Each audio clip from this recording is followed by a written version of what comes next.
ನನ್ನ ಕೈಗೆ ಆ ವರದಿ ರಿಪೋರ್ಟ್ ಸಿಗುತ್ತಿದ್ದಂತೆಯೇ ನಾನು ಕೋಪದಿಂದ ಕುದಿಯುತ್ತಾ ಬಂದು ಕಾರಿನೊಳಗೆ ಕುಳಿತೆ.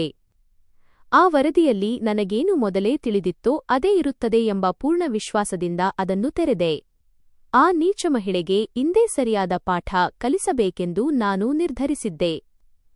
ಹೀಗೆ ಯೋಚಿಸುತ್ತಾ ನಾನು ವರದಿಯ ಪುಟವನ್ನು ತೆರೆದ ಕೂಡಲೇ ನನ್ನ ಕಣ್ಣುಗಳು ಅಚ್ಚರಿಯಿಂದ ಹಾಗೆಯೇ ಉಳಿದುಬಿಟ್ಟವು, ಏಕೆಂದರೆ ಅದರಲ್ಲಿ ನಿಜವಾಗಿಯೂ ನನ್ನ ಹೆಸರು ಸಂಜಯ್ ಎಂದಿತ್ತು. ನನ್ನ ಅಕ್ಕ ತಂಗಿಯರು ಮತ್ತು ಅಣ್ಣಂದಿರಲ್ಲಿ ನಾನೇ ಎಲ್ಲರಿಗಿಂತ ಕಿರಿಯವನಾಗಿದ್ದೆ. ನಾನು ಹಳ್ಳಿಯಲ್ಲಿ ವಾಸವಾಗಿದ್ದೆ. ನನ್ನ ತಂದೆ ಹಳ್ಳಿಯ ಜಮೀನ್ದಾರರಾಗಿದ್ದರು. ಅವರು ಬಹಳ ಕಟ್ಟುನಿಟ್ಟಾದ ಮತ್ತು ಗತ್ತುಳ್ಳ ವ್ಯಕ್ತಿಯಾಗಿದ್ದರು. ಅವರ ಕಟ್ಟುನಿಟ್ಟಿನ ಸ್ವಭಾವದಿಂದಾಗಿ ಯಾರೂ ಅವರ ಮುಂದೆ ಮಾತನಾಡುವ ಧೈರ್ಯ ಮಾಡುತ್ತಿರಲಿಲ್ಲ. ನನ್ನ ದೊಡ್ಡಣ್ಣನಿಗೆ ಅಷ್ಟಾಗಿ ಓದಲು ಬರೆಯಲು ಸಾಧ್ಯವಾಗಲಿಲ್ಲ. ಕಾರಣವೇನೆಂದರೆ ಅಪ್ಪ ಅವರಿಗೆ ಚಿಕ್ಕ ವಯಸ್ಸಿನಲ್ಲೇ ಹೊಲದ ಕೆಲಸಗಳನ್ನು ಹಚ್ಚಿ ಜವಾಬ್ದಾರಿಯನ್ನು ವಹಿಸಿದ್ದರು. ಅವರು ದಿನವಿಡೀ ಬಿಸಿಲಿನಲ್ಲಿ ಹಳ್ಳಿಯ ರೈತರೊಂದಿಗೆ ಕೆಲಸ ಮಾಡುತ್ತಿದ್ದರು ಮತ್ತು ಸಂಜೆ ಸುಸ್ತಾಗಿ ಮನೆಗೆ ಬರುತ್ತಿದ್ದರು. ಆದರೆ ನನ್ನ ಜೀವನ ಅವರಿಗಿಂತ ಸ್ವಲ್ಪ ಭಿನ್ನವಾಗಿತ್ತು. ನನಗೆ ಓದುವ ಮತ್ತು ಬರೆಯುವ ಹವ್ಯಾಸ ಬಹಳಷ್ಟಿತ್ತು. ಆದ್ದರಿಂದ ನಾನು ಯಾವಾಗಲೂ ಪುಸ್ತಕಗಳಲ್ಲಿಯೇ ಮುಳುಗಿರುತ್ತಿದ್ದೆ. ಒಳ್ಳೆಯ ವಿಷಯವೆಂದರೆ ಅಪ್ಪ ನನ್ನನ್ನು ಓದಿನಿಂದ ಎಂದೂ ತಡೆದಿರಲಿಲ್ಲ. ಅವರು ನನ್ನ ಅಕ್ಕಂದಿರಿಗೆ ಸರಿಯಾದ ವಯಸ್ಸಾದ ತಕ್ಷಣ ವಿವಾಹ ಮಾಡಿದ್ದರು. ಆದರೆ ಏಕೋ ಗೊತ್ತಿಲ್ಲ, ಗಂಡು ಮಕ್ಕಳ ವಿಷಯದಲ್ಲಿ ಅವರ ಆಲೋಚನೆಯೇ ವಿಭಿನ್ನವಾಗಿತ್ತು. ಅವರು ಗಂಡು ಮಕ್ಕಳಿಗಾಗಿ ಒಂದು ವಿಚಿತ್ರವಾದ ಮತ್ತು ಬಹಳ ಕಟ್ಟುನಿಟ್ಟಾದ ನಿಯಮವನ್ನು ಮಾಡಿದ್ದರು. ಪುರುಷನು ಸಂಪೂರ್ಣವಾಗಿ ಜವಾಬ್ದಾರಿಯುತನಾಗುವವರೆಗೆ ಅವನಿಗೆ ಮದುವೆ ಮಾಡಬಾರದು ಎಂಬುದು ಅವರ ಆಲೋಚನೆಯಾಗಿತ್ತು. ಇದರಿಂದ ಅವನು ಸಂಸಾರದ ಜವಾಬ್ದಾರಿಯನ್ನು ಸರಿಯಾಗಿ ನಿಭಾಯಿಸಬಲ್ಲ ಎಂಬುದು ಅವರ ವಾದವಾಗಿತ್ತು. ನನ್ನ ದೊಡ್ಡಣ್ಣನಿಗೆ 32 ವರ್ಷ ವಯಸ್ಸಾಗುವ ಹೊತ್ತಿಗೆ ಅಪ್ಪ ಅವರ ಮದುವೆಯ ಬಗ್ಗೆ ಯೋಚಿಸಿದ್ದರು. ಇದಕ್ಕೂ ಮುನ್ನ ಮನೆಯಲ್ಲಿ ಯಾರಾದರೂ ಮದುವೆಯ ವಿಷಯ ತೆಗೆದರೆ ಅದನ್ನು ದೊಡ್ಡ ಅಪರಾಧವೆಂದೇ ಪರಿಗಣಿಸಲಾಗುತ್ತಿತ್ತು. ಅಪ್ಪ, ಈಗ ನನಗೂ 31 ವರ್ಷ ವಯಸ್ಸಾಯಿತು ಅಲ್ವಾ, ಮತ್ತು ಆಸುಪಾಸಿನ ಜನರೆಲ್ಲ ನನ್ನನ್ನು ನೋಡಿ ಏನೇನೋ ಮಾತನಾಡಿಕೊಳ್ಳುತ್ತಾರೆ. ಕನಿಷ್ಠ ಪಕ್ಷ ಈಗಲಾದರೂ ನನಗೆ ಮದುವೆ ಮಾಡಿಸಿ ಎಂದು ನನ್ನ 3ನೇ ನಂಬರಿನ ಅಣ್ಣ ಒಂದು ದಿನ ಧೈರ್ಯ ಮಾಡಿ ಅಪ್ಪನ ಹತ್ತಿರ ಈ ಬಗ್ಗೆ ಮಾತನಾಡಿದರು. ಅವರು ಅಪ್ಪನಿಗೆ ಬಹಳ ಹೆದರುತ್ತಿದ್ದರು. ಈ ಕಾರಣದಿಂದಲೇ ಮಾತನಾಡುವಾಗ ಅವರ ಕೈಗಳು ನಡುಗುತ್ತಿದ್ದವು ಮತ್ತು ಬೆವರು ಕೂಡ ಬರುತ್ತಿತ್ತು. ನಿನ್ನ ನಾಲಿಗೆ ಇತ್ತೀಚೆಗೆ ಬಹಳ ಉದ್ದವಾಗಿರುವಂತೆ ಕಾಣುತ್ತಿದೆ ಎಂದು ಅಪ್ಪ ಅಣ್ಣನನ್ನು ಗುರಾಯಿಸಿ ನೋಡುತ್ತಾ ಕಣ್ಣುಗಳನ್ನು ಅವರ ಮೇಲೆ ನೆಟ್ಟರು.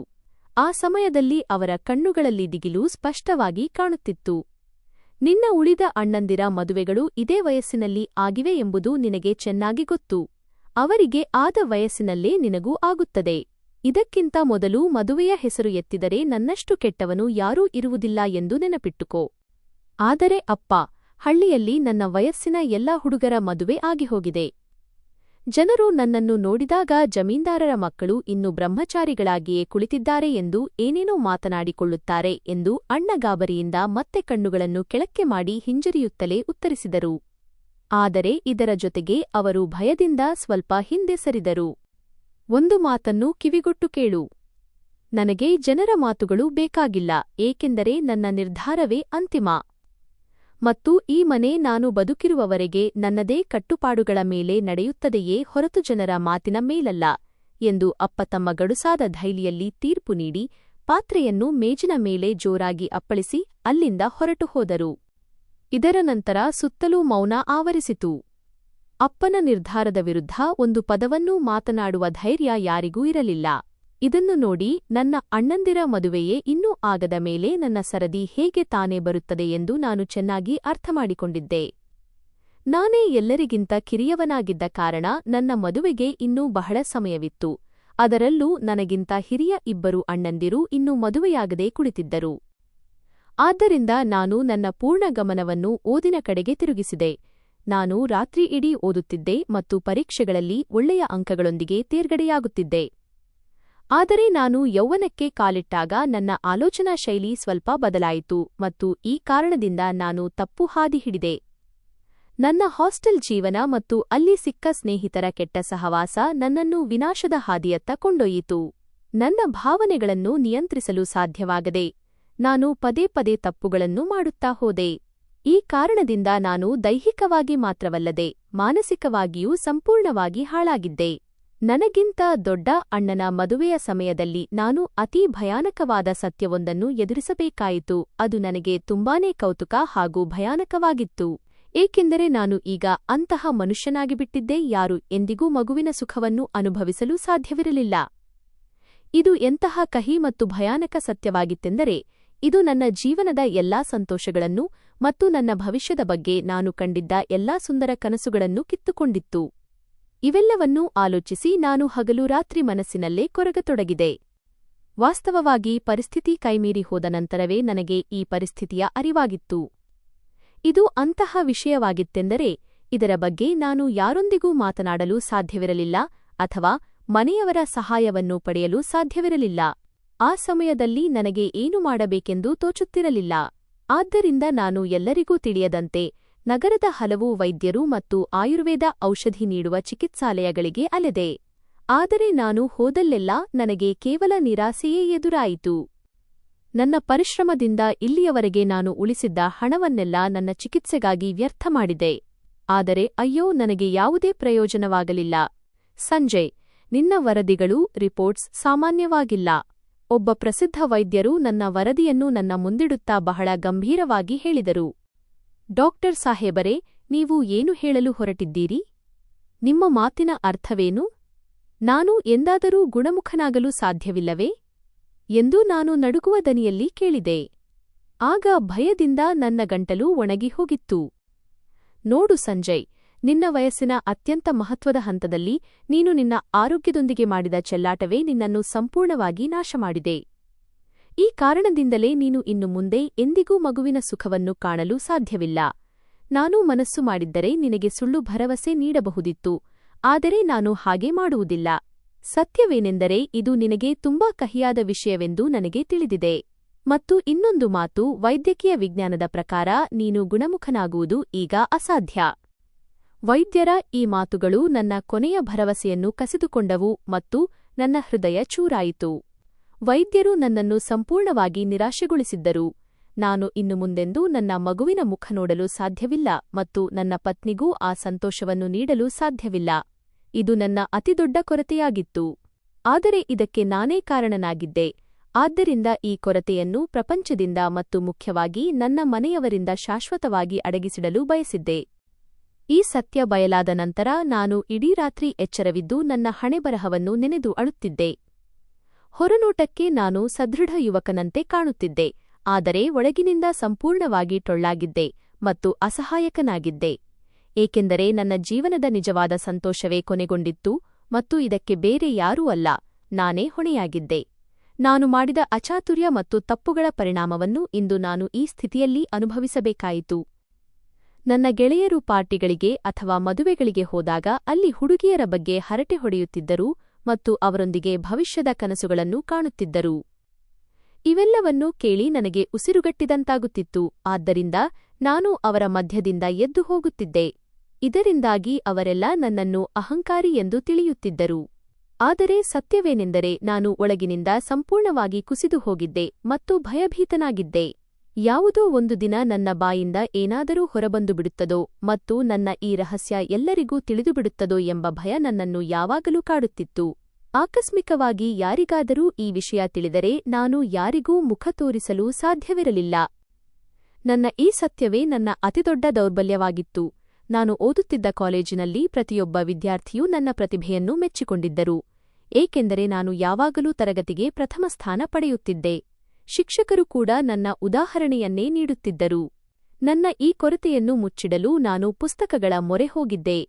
ನನ್ನ ವೈಯಕ್ತಿಕ ಜೀವನದ ಬಗ್ಗೆ ಯಾರೂ ಹೆಚ್ಚು ಮಾತನಾಡಬಾರದೆಂದು ನಾನು ಹಗಲು ರಾತ್ರಿ ಓದಿನಲ್ಲೇ ಮುಳುಗಿರುತ್ತಿದ್ದೆ.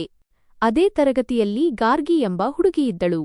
ಆಕೆ ತುಂಬಾ ಸರಳ, ಸುಂದರ ಮತ್ತು ಬುದ್ಧಿವಂತ ವಿದ್ಯಾರ್ಥಿನಿ. ಆಕೆ ಒಂದು ಸುಸಂಸ್ಕೃತ ಕುಟುಂಬದಿಂದ ಬಂದವಳಾಗಿದ್ದಳು. ನನ್ನ ಮೌನ ಮತ್ತು ಪ್ರತಿಭಾವಂತ ವ್ಯಕ್ತಿತ್ವ ಗಾರ್ಗಿಯನ್ನು ನನ್ನತ್ತ ಆಕರ್ಷಿಸಿತ್ತು. ಆಕೆ ನನ್ನನ್ನು ಇಷ್ಟಪಡಲಾರಂಭಿಸಿದ್ದಳು. ಅದಕ್ಕಾಗಿಯೇ ಆಕೆ ಯಾವುದಾದರೂ ನೆಪ ಹೂಡಿ ಪದೇ ಪದೇ ನನ್ನೊಂದಿಗೆ ಮಾತನಾಡಲು ಪ್ರಯತ್ನಿಸುತ್ತಿದ್ದಳು. ಕೆಲವೊಮ್ಮೆ ನೋಟ್ಸ್ ಕೇಳುವ ನೆಪದಲ್ಲಿ ಬಂದರೆ, ಇನ್ನು ಕೆಲವೊಮ್ಮೆ ಯಾವುದಾದರೂ ಪಾಠದ ಬಗ್ಗೆ ಚರ್ಚಿಸುವ ನೆಪದಲ್ಲಿ ನನ್ನನ್ನು ಭೇಟಿಯಾಗುತ್ತಿದ್ದಳು. ಸಂಜಯ್, ನೀನು ನನಗೆ ಈ ಪ್ರಾಜೆಕ್ಟ್ ಸ್ವಲ್ಪ ಸಹಾಯ ಮಾಡಬಲ್ಲೆಯಾ ಏಕೆಂದರೆ ನನಗೆ ಈ ಥಿಯರಿ ಅಸ್ತಿಗೆ ಅರ್ಥವಾಗುತ್ತಿಲ್ಲ. ಮೂಲ ಕಥೆಯ ಭಾವನೆ ಮತ್ತು ಉದ್ದವನ್ನು ಇಲ್ಲಿ ಕಾಪಾಡಿಕೊಳ್ಳಲಾಗಿದೆ. ಗಾರ್ಗಿ ಒಂದು ದಿನ ಲೈಬ್ರರಿಯಲ್ಲಿ ಟೇಬಲ್ ಹತ್ತಿರ ನಿಂತು ಬಹಳ ಪ್ರೀತಿಯಿಂದ ಕೇಳಿದಳು. ಅವಳ ದನಿಯಲ್ಲಿ ಒಂದು ವಿಚಿತ್ರವಾದ ಭಯವಿತ್ತು. ನನ್ನ ಹತ್ತಿರ ಸಮಯವಿಲ್ಲ. ನೀನು ಬೇರೆ ಯಾರಿಂದಲಾದರೂ ಸಹಾಯ ಕೇಳು ಎಂದು ನಾನು ನನ್ನ ಪುಸ್ತಕದಿಂದ ಕಣ್ಣು ತೆಗೆಯದೆಯೇ ಬಹಳ ತಣ್ಣನೆಯ ಮತ್ತು ಒರಟಾದ ಧಾಟಿಯಲ್ಲಿ ಅವಳಿಗೆ ಹೇಳಿದೆ. ಆದರೆ ಸಂಜಯ್, ಈ ವಿಷಯವನ್ನು ಟಾಪಿಕ್ ಎಲ್ಲರಿಗಿಂತ ಉತ್ತಮವಾಗಿ ನೀನೇ ಸಿದ್ಧಪಡಿಸಿದ್ದೀಯಾ. ಸರ್ ಅವರೇ ನನಗೆ ಈ ಬಗ್ಗೆ ತಿಳಿಸಿದ್ದರು ಮತ್ತು ಅದಕ್ಕಾಗಿಯೇ ಅವರು ನಿನ್ನ ಹತ್ತಿರ ಕೇಳಲು ಸಲಹೆ ನೀಡಿದರು. ಕೇವಲ 10 ನಿಮಿಷದ ಮಾತಷ್ಟೇ ಅಲ್ವಾ? ಆಕೆ ನನ್ನನ್ನು ವಿನಂತಿಸಿಕೊಂಡಳು ಮತ್ತು ಆಶಾದಾಯಕ ಕಣ್ಣುಗಳಿಂದ ನನ್ನ ಕಡೆಗೆ ನೋಡತೊಡಗಿದಳು. ನಂತರ ಇದ್ದಕ್ಕಿದ್ದಂತೆ ಕುರ್ಚಿಯನ್ನು ಎಳೆದುಕೊಂಡು ನನ್ನ ಪಕ್ಕದಲ್ಲೇ ಕುಳಿತಳು. ನಾನು ಮತ್ತೊಮ್ಮೆ ಒರಟಾಗಿಯೇ ಹೇಳಿದೆ, ನನ್ನ ಮಾತನ್ನು ಅರ್ಥಮಾಡಿಕೋ. ನನ್ನ ಹತ್ತಿರ ಸಮಯವಿಲ್ಲ. ನನ್ನನ್ನು ತೊಂದರೆ ಮಾಡಬೇಡ ಮತ್ತು ನನ್ನನ್ನು ಒಂಟಿಯಾಗಿ ಬಿಟ್ಟುಬಿಡು. ನಾನು ಕೋಪದಿಂದ ನನ್ನ ಪುಸ್ತಕಗಳನ್ನು ಮುಚ್ಚಿದೆ ಮತ್ತು ಕುರ್ಚಿಯನ್ನು ಹಿಂದಕ್ಕೆ ತಳ್ಳಿ ಅವಳ ಕಡೆಗೆ ನೋಡದೆಯೇ ಲೈಬ್ರರಿಯಿಂದ ನೇರವಾಗಿ ಹೊರಗೆ ನಡೆದು ಹೋದೆ. ನನಗೆ ಈಗ ಹುಡುಗಿಯರಲ್ಲಿ ಯಾವುದೇ ಆಸಕ್ತಿ ಇರಲಿಲ್ಲ. ಗಾರ್ಗಿ ಮಾತ್ರವಲ್ಲ, ನನ್ನ ತರಗತಿಯ ಯಾವುದೇ ಹುಡುಗಿಯ ಜೊತೆ ಅನಗತ್ಯವಾಗಿ ನಾನು ಮಾತನಾಡುತ್ತಿರಲಿಲ್ಲ. ನನ್ನ ಸಂಪೂರ್ಣ ಗಮನ ಕೇವಲ ಓದು ಮತ್ತು ನನ್ನ ಕೆಲಸದ ಮೇಲೆ ಇರುತ್ತಿತ್ತು. ಮತ್ತು ನಾನು ಸ್ವಲ್ಪ ಬಿಡುವಾಗಿದ್ದಾಗಲೆಲ್ಲ ನನ್ನ ಈ ರಹಸ್ಯದ ಭಯವು ನನ್ನ ಮೇಲೆ ಸವಾರಿ ಮಾಡುತ್ತಿತ್ತು. ಇದು ಗೆದ್ದಲು ಹುಳುವಿನಂತೆ ದಿನೇ ದಿನೇ ನನ್ನನ್ನು ಒಳಗಿನಿಂದ ಟೊಳ್ಳು ಮಾಡುತ್ತಿತ್ತು. ಯಾವುದೇ ಹುಡುಗಿ ನನ್ನ ಹತ್ತಿರ ಬಂದರೆ ಎಲ್ಲಿ ಅವಳು ನನ್ನ ಈ ಟೊಳ್ಳುತನವನ್ನು ಗುರುತಿಸಿಬಿಡುತ್ತಾಳೋ ಎಂಬ ಭಯ ನನ್ನನ್ನು ಕಾಡುತ್ತಿತ್ತು. ಆದರೆ ನನ್ನ ಈ ಕಠಿಣ ವರ್ತನೆಯ ಹೊರತಾಗಿಯೂ ಗಾರ್ಗಿಯ ಪ್ರೀತಿ ಏಕೋ ನನ್ನ ಮೇಲೆ ಹೆಚ್ಚುತ್ತಲೇ ಇತ್ತು. ಅವಳ ಕಣ್ಣುಗಳಲ್ಲಿ ನನಗಾಗಿ ಒಂದು ವಿಚಿತ್ರವಾದ ಭಾವನೆ ಕಾಣಿಸುತ್ತಿತ್ತು. ಆಕೆ ನನ್ನ ಆಪ್ತ ಸ್ನೇಹಿತರಿಂದ ಯಾವುದೋ ಅಸೈನ್ಮೆಂಟ್ ನೆಪ ಹೇಳಿ ನನ್ನ ಫೋನ್ ನಂಬರ್ ಕೂಡ ಪಡೆದುಕೊಂಡಿದ್ದಳು. ಒಂದು ರಾತ್ರಿ ನಾನು ನನ್ನ ಕೋಣೆಯಲ್ಲಿ ಒಂಟಿಯಾಗಿ ಕುಳಿತಿದ್ದೆ. ಆ ಸಮಯದಲ್ಲಿ ನನ್ನ ಹಣೆಬರಹದ ಬಗ್ಗೆ ನಾನೇ ದುಃಖಿತನಾಗಿದ್ದೆ. ಅಷ್ಟರಲ್ಲಿ ನನ್ನ ಮೊಬೈಲ್ಗೆ ಅಪರಿಚಿತ ನಂಬರ್ನಿಂದ ಫೋನ್ ಬಂದಿತು. ಹಲೋ, ಯಾರದು? ನಾನು ಫೋನ್ ಎತ್ತಿ ಕೋಪದಿಂದ ಕೇಳಿದೆ. ಸಂಜಯ್, ನಾನು ಗಾರ್ಗಿ ಮಾತನಾಡುತ್ತಿದ್ದೇನೆ. ಇನ್ನೊಂದು ಕಡೆಯಿಂದ ಅವಳ ಮೃದುವಾದ ಮತ್ತು ನಡುಗುವ ಧ್ವನಿ ಕೇಳಿಸಿತು. ಆಕೆ ತುಂಬಾ ಹೆದರಿರುವಂತೆ ಕಾಣುತ್ತಿತ್ತು. ಅವಳ ಹೆಸರು ಕೇಳಿದ ತಕ್ಷಣ ನನಗೆ ತುಂಬಾನೇ ಕೋಪ ಬಂದಿತು ಮತ್ತು ನಾನು ಹಲ್ಲು ಕಡಿಯುತ್ತಾ ಹೇಳಿದೆ, ನಿನಗೆ ನನ್ನ ನಂಬರ್ ಕೊಟ್ಟವರು ಯಾರು? ಮತ್ತು ನೀನು ನನಗೆ ಈ ಸಮಯದಲ್ಲಿ ಇಷ್ಟು ತಡರಾತ್ರಿ ಫೋನ್ ಮಾಡುತ್ತಿರುವುದು ಏಕೆ? ಎಂದು ಹೇಳುತ್ತಾ ನಾನು ಒಮ್ಮೆಲೇ ಹಾಸಿಗೆಯಿಂದ ಎದ್ದು ನಿಂತುಕೊಂಡೆ. ನನ್ನ ಮುಖ ಕೋಪದಿಂದ ಕೆಂಪಾಗಿತ್ತು. ಐ ಆಮ್ ಸಾರಿ ಸಂಜಯ್, ಆದರೆ ನನ್ನ ಮಾತನ್ನು ಕೇಳು. ನನ್ನಿಂದ ಇನ್ನು ಸಹಿಸಲು ಸಾಧ್ಯವಾಗುತ್ತಿಲ್ಲ. ನಾನು ನಿನ್ನನ್ನು ತುಂಬಾ ಪ್ರೀತಿಸುತ್ತೇನೆ. ನಾನು ನಿನ್ನಿಲ್ಲದೆ ಇರಲು ಸಾಧ್ಯವಿಲ್ಲ. ನಾನು ಯಾವಾಗಲೂ ನಿನ್ನ ಆಲೋಚನೆಗಳಲ್ಲೇ ಮುಳುಗಿರುತ್ತೇನೆ. ಅವಳು ಅಳುತ್ತಾ ತನ್ನ ಮನಸ್ಸಿನ ಮಾತನ್ನು ಅಂದು ಹೇಳಿದಳು. ಅದನ್ನು ಕೇಳಿ ನನಗೆ ದೊಡ್ಡ ಆಘಾತವಾಯಿತು. ನಿನ್ನ ತಲೆ ಕೆಟ್ಟುಹೋಗಿದೆ ಗಾರ್ಗಿ. ನಿನಗೆ ಹುಚ್ಚು ಹಿಡಿದಿದೆಯೇ? ನೋಡು, ಒಂದು ಮಾತನ್ನು ನಿನ್ನ ತಲೆಯಲ್ಲಿ ಸ್ಪಷ್ಟವಾಗಿ ಇಟ್ಟುಕೋ. ನಾನು ನಿನ್ನನ್ನು ಪ್ರೀತಿಸುತ್ತಿಲ್ಲ ಮತ್ತು ನಿನ್ನ ಮೇಲೆ ನನಗೆ ಯಾವುದೇ ಆಸಕ್ತಿಯೂ ಇಲ್ಲ. ಆದ್ದರಿಂದ ಇನ್ನು ಮುಂದೆ ನನಗೆ ಫೋನ್ ಮಾಡುವ ತಪ್ಪು ಮಾಡಬೇಡ ಎಂದು ನಾನು ಖಡಕ್ಕಾಗಿ ಉತ್ತರಿಸಿ ಫೋನ್ ಕಟ್ ಮಾಡತೊಡಗಿದೆ. ಅಷ್ಟರಲ್ಲಿ ಅಲ್ಲಿಂದ ಅವಳ ದನಿ ಕೇಳಿಸಿತು. ಒಂದೇ ಒಂದು ಸಲ ನನ್ನ ಮಾತನ್ನು ಕೇಳು ಸಂಜಯ್. ಅಷ್ಟಕ್ಕೂ ನನ್ನಲ್ಲಿ ಅಂತಹ ಕೊರತೆಯೇನಿದೆ?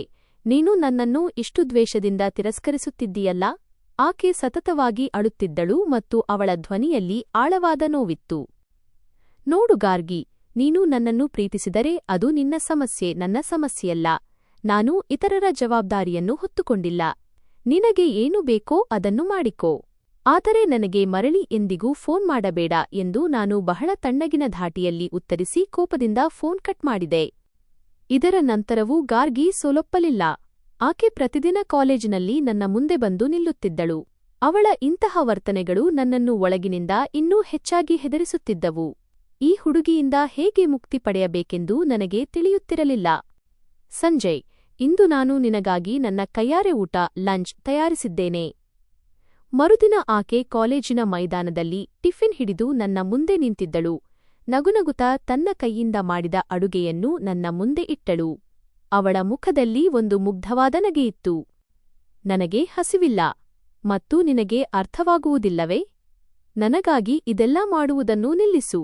ನೀನು ಯಾಕೆ ನಿನ್ನ ಸಮಯವನ್ನು ಸುಮ್ಮನೆ ವ್ಯರ್ಥ ಮಾಡುತ್ತಿದ್ದೀಯಾ? ನಾನು ಟಿಫಿನ್ ಕಡೆಗೆ ನೋಡದೆಯೇ ಮುಂದೆ ಸಾಗಲು ಪ್ರಯತ್ನಿಸಿದೆ. ಸಂಜಯ್, ಕೇಳು. ಕೇವಲ ಒಂದು ಬಾರಿ ಸ್ವಲ್ಪ ತಿನ್ನು. ನಾನು ಬೆಳಿಗ್ಗೆ ಬೇಗ ಎದ್ದು ಇಷ್ಟೊಂದು ಶ್ರಮಪಟ್ಟು ನಿನಗಾಗಿ ಊಟ ತಯಾರಿಸಿದ್ದೇನೆ. ಕೇವಲ ನಿನಗಾಗಿ. ಅವಳ ಧ್ವನಿಯಲ್ಲಿ ಗಾಢವಾದ ನೋವಿತ್ತು ಮತ್ತು ಒಂದು ಅಕ್ಕರೆಯಿತ್ತು. ಅದು ನನ್ನನ್ನು ಇನ್ನೂ ಕಿರಿಕಿರಿಗೊಳಿಸುತ್ತಿತ್ತು, ಏಕೆಂದರೆ ನಾನು ಅವಳ ಆ ಅಕ್ಕರೆಗೆ ಅರ್ಹನಾಗಿರಲಿಲ್ಲ. ಅಷ್ಟಕ್ಕೂ ನಿನಗೆ ಬೇಕಾಗಿರುವುದೇನು? ನಿನಗೆ ನನ್ನ ಮಾತು ಒಂದು ಸಲ ಹೇಳಿದರೆ ಅರ್ಥವಾಗುವುದಿಲ್ಲವೇ? ನಾನು ನಿನಗೆ ಹೇಳಿದ್ದೇನೆ ತಾನೇ, ನನಗೆ ತಿನ್ನಲು ಇಷ್ಟವಿಲ್ಲ ಎಂದರೆ ಇಲ್ಲ ಅಷ್ಟೇ. ನೀನು ಉದ್ದೇಶಪೂರ್ವಕವಾಗಿ ನನಗೆ ತೊಂದರೆ ಕೊಡುತ್ತಿದ್ದೀಯಾ ಮತ್ತು ಇಲ್ಲಿ ಎಲ್ಲರ ಮುಂದೆ ನನ್ನನ್ನು ಅವಮಾನಿಸುತ್ತಿದ್ದೀಯಾ. ನಾನು ಅವಳ ಕೈಯಲ್ಲಿದ್ದ ಟಿಫಿನನ್ನು ಒಂದೇ ಏಟಿಗೆ ಜೋರಾಗಿ ಕಸಿದುಕೊಂಡು ಪಕ್ಕದಲ್ಲಿದ್ದ ಕಸದ ಬುಟ್ಟಿಗೆ ಎಸೆದೆ. ಇದನ್ನು ನೋಡಿ ಅವಳ ಕಣ್ಣುಗಳಲ್ಲಿ ಕಣ್ಣೀರು ತುಂಬಿ ಬಂದಿತು ಮತ್ತು ಅವಳ ಮುಖ ಸಂಪೂರ್ಣವಾಗಿ ಬಿಳಿಚಿಕೊಂಡಿತು. ಆಕೆ ದಿಗ್ಭ್ರಮೆಗೊಂಡು ನನ್ನನ್ನು ನೋಡಿದಳು. ಆ ಸಮಯದಲ್ಲಿ ಅವಳ ಕಣ್ಣುಗಳಲ್ಲಿ ಗಾಢವಾದ ದುಃಖವಿತ್ತೋ ಅಥವಾ ಬಹುಶಃ ಕೋಪವಿತ್ತೋ ಗೊತ್ತಿಲ್ಲ. ಆದರೆ ಅವಳು ನನಗೆ ಏನನ್ನೂ ಹೇಳದೆ ಅಲ್ಲಿಂದ ಸುಮ್ಮನೆ ಹೊರಟು ಹೋದಳು. ನನಗೆ ಅವಳ ಮೇಲೆ ಕನಿಕರ ಬಂದಿತು, ಆದರೂ ನಾನು ನನ್ನ ಹೃದಯವನ್ನು ಕಲ್ಲಿನಂತೆ ಮಾಡಿಕೊಂಡೆ. ಆಕೆ ಅರ್ಹಳಾಗಿರುವ ಆ ಸಂತೋಷವನ್ನು ನಾನು ಅವಳಿಗೆ ನೀಡಲು ಸಾಧ್ಯವಿಲ್ಲ ಎಂದು ನನಗೆ ತಿಳಿದಿತ್ತು. ಒಬ್ಬ ಮಹಿಳೆಗೆ ಬೇಕಾದ ಆ ಸಂತೋಷ ನನ್ನ ಬಳಿ ಇರಲೇ ಇಲ್ಲ. ಅದಕ್ಕಾಗಿಯೇ ಅವಳು ನನ್ನನ್ನು ದ್ವೇಷಿಸಲಿ ಎಂದು ನಾನು ಬಯಸಿದ್ದೆ. ಅವಳು ನನ್ನನ್ನು ಬಿಟ್ಟು ಹೋಗಲಿ ಎಂಬ ಕಾರಣಕ್ಕೆ ನಾನು ಅವಳ ದೃಷ್ಟಿಯಲ್ಲಿ ಕೆಟ್ಟವನಾಗಿ ಕಾಣಿಸಿಕೊಳ್ಳಲು ಬಯಸಿದ್ದೆ. ಕೆಲವು ದಿನಗಳ ನಂತರ ಅವಳು ನನಗೆ ಕ್ಯಾಂಟೀನ್ ಹತ್ತಿರ ಸಿಕ್ಕಳು. ಅತ್ತಿದ್ದರಿಂದ ಅವಳ ಕಣ್ಣುಗಳು ಬಾತಿದ್ದವು ಮತ್ತು ಅವಳು ಸಂಪೂರ್ಣವಾಗಿ ಕಂಗೆಟ್ಟಂತೆ ಕಾಣುತ್ತಿದ್ದಳು. ಇದು ಮೊದಲಿನ ಗಾರ್ಗಿ ಆಗಿರಲಿಲ್ಲ. ಯಾರು ಯಾವಾಗಲೂ ನಗುನಗುತ್ತಾ ಲವಲವಿಕೆಯಿಂದ ಇರುತ್ತಿದ್ದಳೋ ಅವಳು ಇವಳಲ್ಲ. ಸಂಜಯ್, ನನ್ನ ಮಾತನ್ನು ಕೇಳು. ನಿನಗೆ ನನ್ನ ಮೇಲೆ ಪ್ರೀತಿ ಉಂಟಾಗುವವರೆಗೂ ನಾನು ಕಾಯುತ್ತೇನೆ. ನೀನು ಹೊರನೋಟಕ್ಕೆ ಎಷ್ಟು ಕಠಿಣವಾಗಿ ಕಾಣಿಸಿಕೊಳ್ಳಲು ಪ್ರಯತ್ನಿಸುತ್ತಿದ್ದೀಯೋ, ಒಳಗಿನಿಂದ ಅಷ್ಟು ಕಠಿಣ ವ್ಯಕ್ತಿಯಲ್ಲ ಎಂದು ನನಗೆ ತಿಳಿದಿದೆ. ಅವಳು ನನ್ನ ದಾರಿ ತಡೆದು ನನ್ನ ಕಣ್ಣುಗಳಲ್ಲಿ ಕಣ್ಣಿಟ್ಟು ಹೇಳಿದಳು. ಸ್ಪಷ್ಟವಾಗಿ ಕೇಳಿಸಿಕೋ. ನನಗೆ ನಿನ್ನ ಮೇಲೆ ಎಂದಿಗೂ ಪ್ರೀತಿ ಹುಟ್ಟುವುದಿಲ್ಲ. ನೀನು ನಿನ್ನ ಸಮಯ ಮತ್ತು ಭಾವನೆಗಳನ್ನು ಸುಮ್ಮನೆ ವ್ಯರ್ಥ ಮಾಡುತ್ತಿದ್ದೀಯಾ. ಆದ್ದರಿಂದ ನನ್ನಿಂದ ದೂರವಿರು. ನಾನು ಕೋಪದಿಂದ ಅವಳನ್ನು ಗುರಾಯಿಸಿ ನೋಡುತ್ತಾ ಹೇಳಿದೆ ಮತ್ತು ಅವಳ ಮುಂದೆ ನಿಲ್ಲದೆ ಅಲ್ಲಿಂದ ಹೊರಟು ಹೋದೆ. ನಿನಗೆ ಬೇರೆ ಯಾವುದಾದರೂ ಹುಡುಗಿ ಇಷ್ಟವಿದ್ದರೆ ಅಥವಾ ನಿನ್ನ ನಿಶ್ಚಿತಾರ್ಥ ಬೇರೆಲ್ಲೂ ಆಗಿದ್ದರೆ ದಯವಿಟ್ಟು ನನಗೆ ಒಂದು ಸಲ ಸಂಪೂರ್ಣ ಸತ್ಯವನ್ನು ತಿಳಿಸು. ನಾನೇ ನಿನ್ನ ದಾರಿಯಿಂದ ದೂರ ಸರಿಯುತ್ತೇನೆ ಮತ್ತು ಮುಂದೆ ಎಂದಿಗೂ ನಿನಗೆ ನನ್ನ ಮುಖ ತೋರಿಸುವುದಿಲ್ಲ. ಆಕೆ ಅಸಹಾಯಕಳಾಗಿ ನನ್ನ ಕಡೆಗೆ ನೋಡಿದಳು. ಅವಳ ಕಣ್ಣುಗಳಲ್ಲಿದ್ದ ಆ ಕೊನೆಯ ಭರವಸೆ ಈಗ ಸತ್ತು ಹೋಗುತ್ತಿತ್ತು. ಇದು ನನ್ನ ಜೀವನ ಮತ್ತು ನನ್ನ ಇಷ್ಟ. ನಾನು ಯಾರನ್ನಾದರೂ ಮದುವೆಯಾಗಲಿ ಅಥವಾ ಆಗದಿರಲಿ ಈ ಬಗ್ಗೆ ತೀರ್ಮಾನಿಸಲು ನೀನು ಯಾರು? ನನ್ನ ಜೀವನದಲ್ಲಿ ಹಸ್ತಕ್ಷೇಪ ಮಾಡುವ ಯಾವುದೇ ಅಗತ್ಯ ನಿನಗಿಲ್ಲ. ನನ್ನ ವೈಯಕ್ತಿಕ ವಿಷಯಗಳ ಬಗ್ಗೆ ನನ್ನನ್ನು ಪ್ರಶ್ನಿಸಲು ನೀನು ಯಾರೂ ಅಲ್ಲ ಎಂದು ನಾನು ಖಡಾಖಂಡಿತವಾಗಿ ಅವಳಿಗೆ ಹೇಳಿದೆ. ಆದರೆ ನಾನು ನಿನ್ನ ಹೊರತು ಬೇರೆ ಯಾರ ಬಗ್ಗೆಯೂ ಯೋಚಿಸಲು ಸಾಧ್ಯವಿಲ್ಲ. ಸಂಜಯ್, ನೀನಿಲ್ಲದೆ ನನ್ನ ಜೀವನ ಅಪೂರ್ಣ. ಅವಳ ಕಣ್ಣೀರು ಹರಿಯತೊಡಗಿತು. ಅವಳು ಈ ರೀತಿ ಅಳುತ್ತಿರುವುದು ನನಗೆ ಇನ್ನೂ ಹೆಚ್ಚು ಕೋಪ ತರಿಸುತ್ತಿತ್ತು. ನಿನಗೆ ಎಲ್ಲಿ ಇಷ್ಟವೋ ಅಲ್ಲಿ ಮದುವೆಯಾಗು.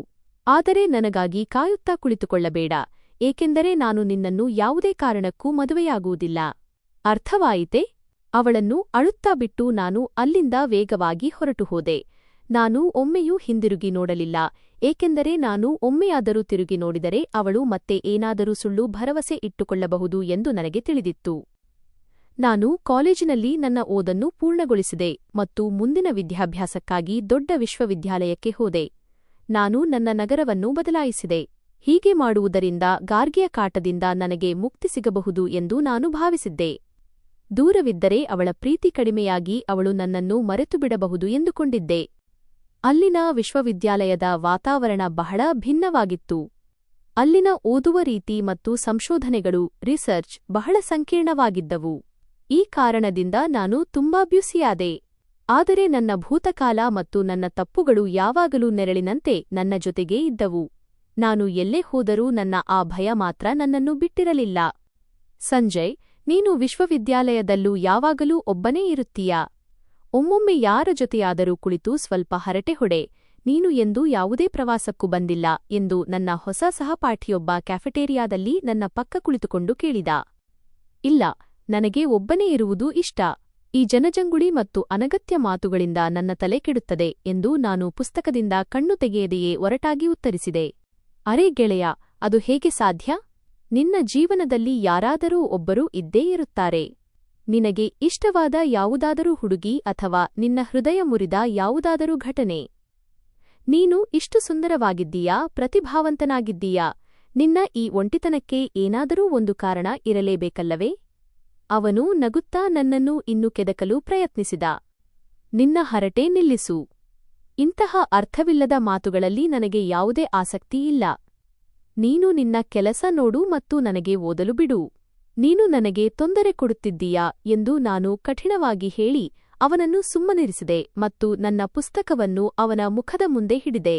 ಅವನು ನನ್ನ ಈ ಕಟುವರ್ತನೆಗೆ ಆಶ್ಚರ್ಯಚಕಿತನಾದ ಮತ್ತು ಅಲ್ಲಿಂದ ಎದ್ದು ಹೋದನು.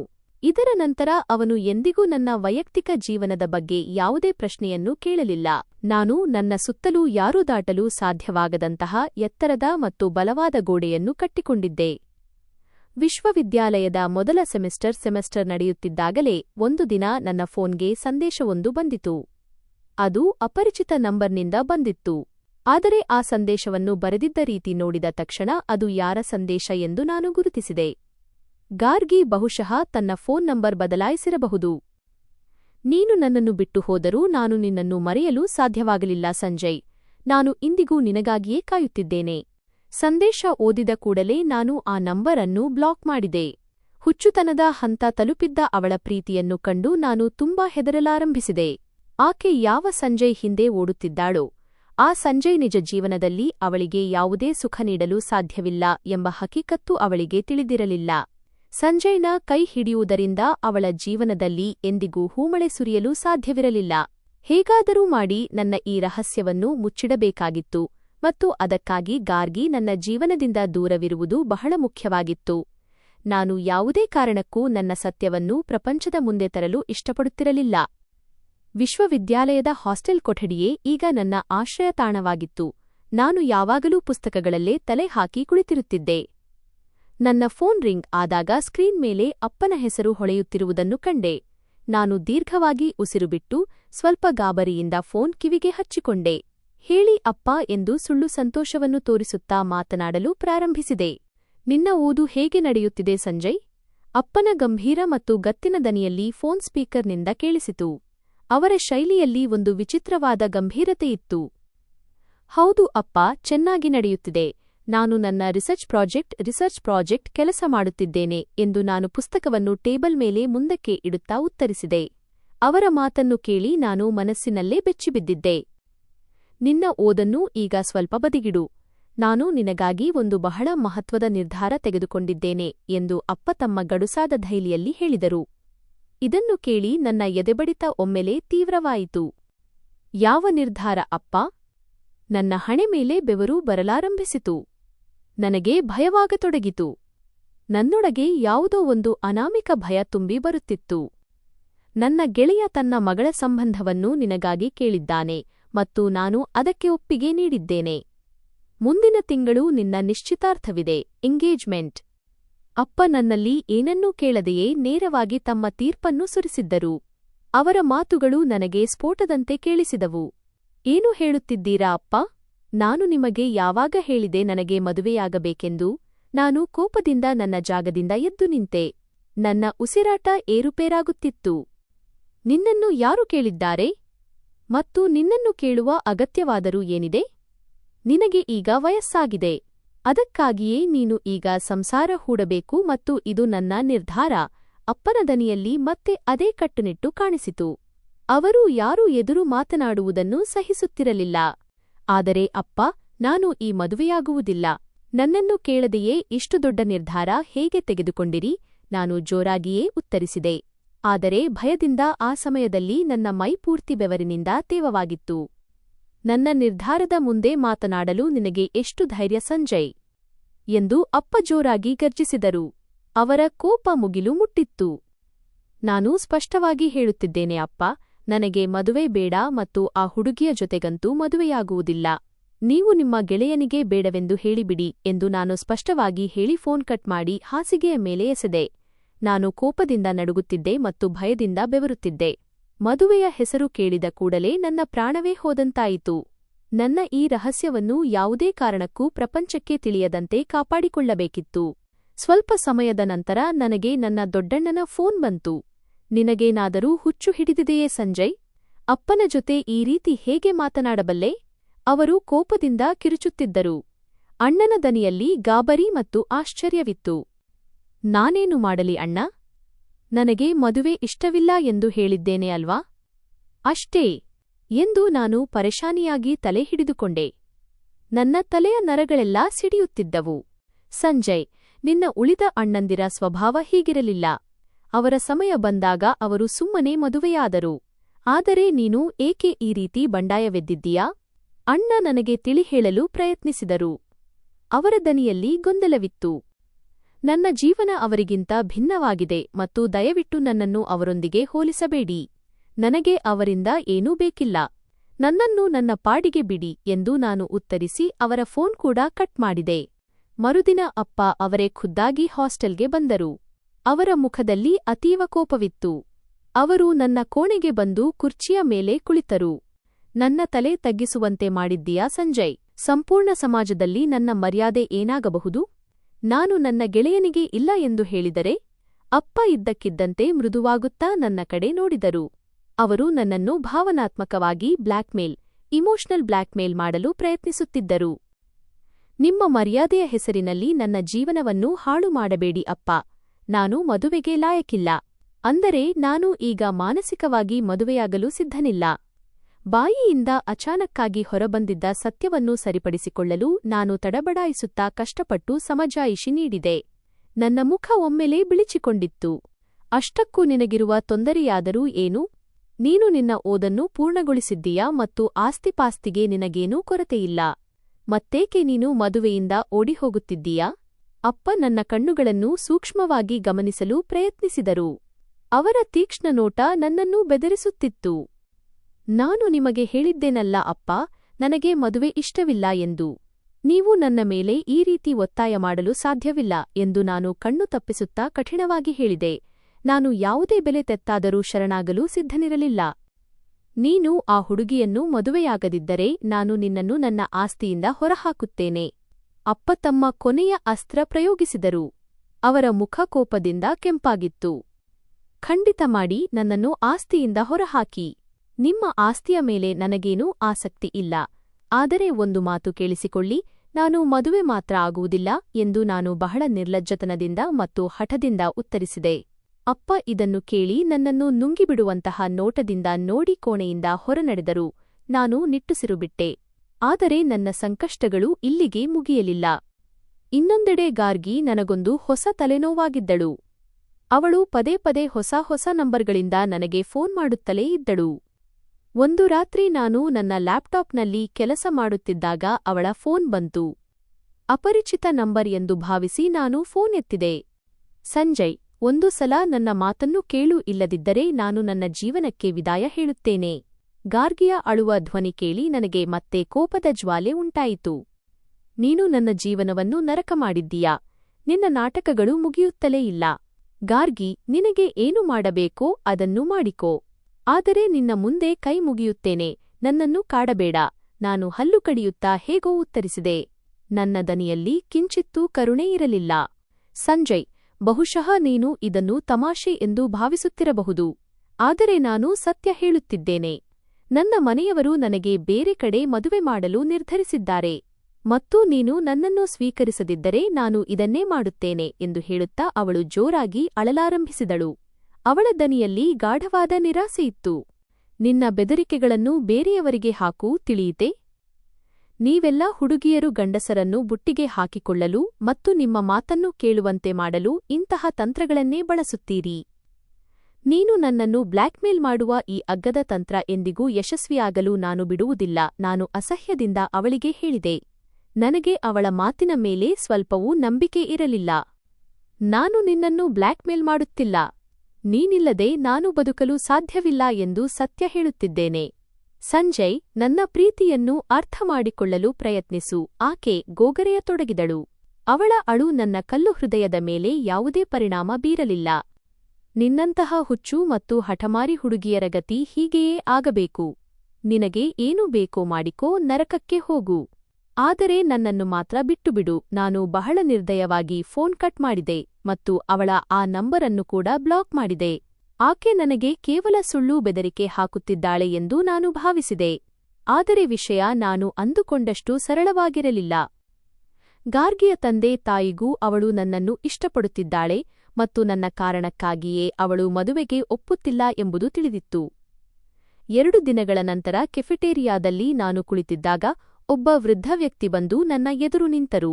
ಅವರ ಮುಖದಲ್ಲಿ ಅತೀವ ಸುಸ್ತು ಮತ್ತು ಚಿಂತೆ ಕಾಣಿಸುತ್ತಿತ್ತು. ಮಗನೇ, ನಾನು ಗಾರ್ಗಿಯ ತಂದೆ.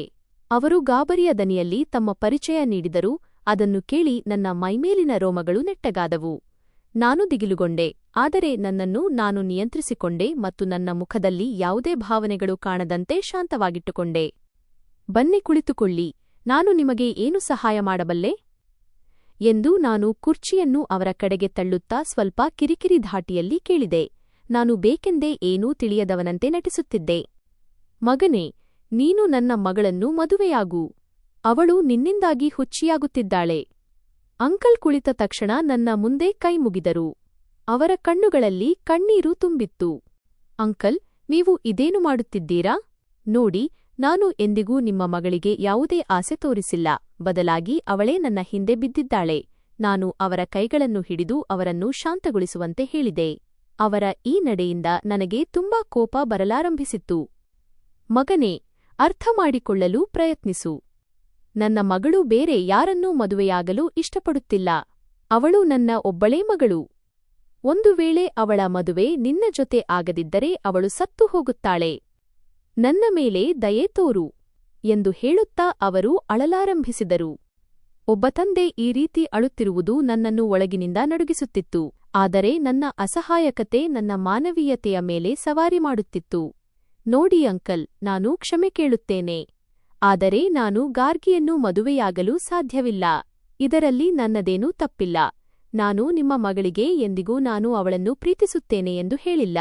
ಬದಲಾಗಿ ಅವಳೇ ಸುಮ್ಮನೆ ನನ್ನ ಹಿಂದೆ ಬಿದ್ದಿದ್ದಾಳೆ. ಆದ್ದರಿಂದ ನೀವು ಮನೆಗೆ ಹೋಗಿ ನಿಮ್ಮ ಮಗಳಿಗೆ ತಿಳಿಹೇಳಿ ಎಂದು ನಾನು ನನ್ನ ಅದೇ ಮಾತನ್ನು ಪುನರುಚ್ಚರಿಸಿದೆ. ನಾನು ಅವರ ಭಾವನೆಗಳನ್ನು ಸಂಪೂರ್ಣವಾಗಿ ನಿರ್ಲಕ್ಷಿಸುತ್ತಿದ್ದೆ. ಮಗನೇ, ನೀನು ಇಷ್ಟು ನಿರ್ದಯಿ ಹೇಗೆ ಆಗಲು ಸಾಧ್ಯ?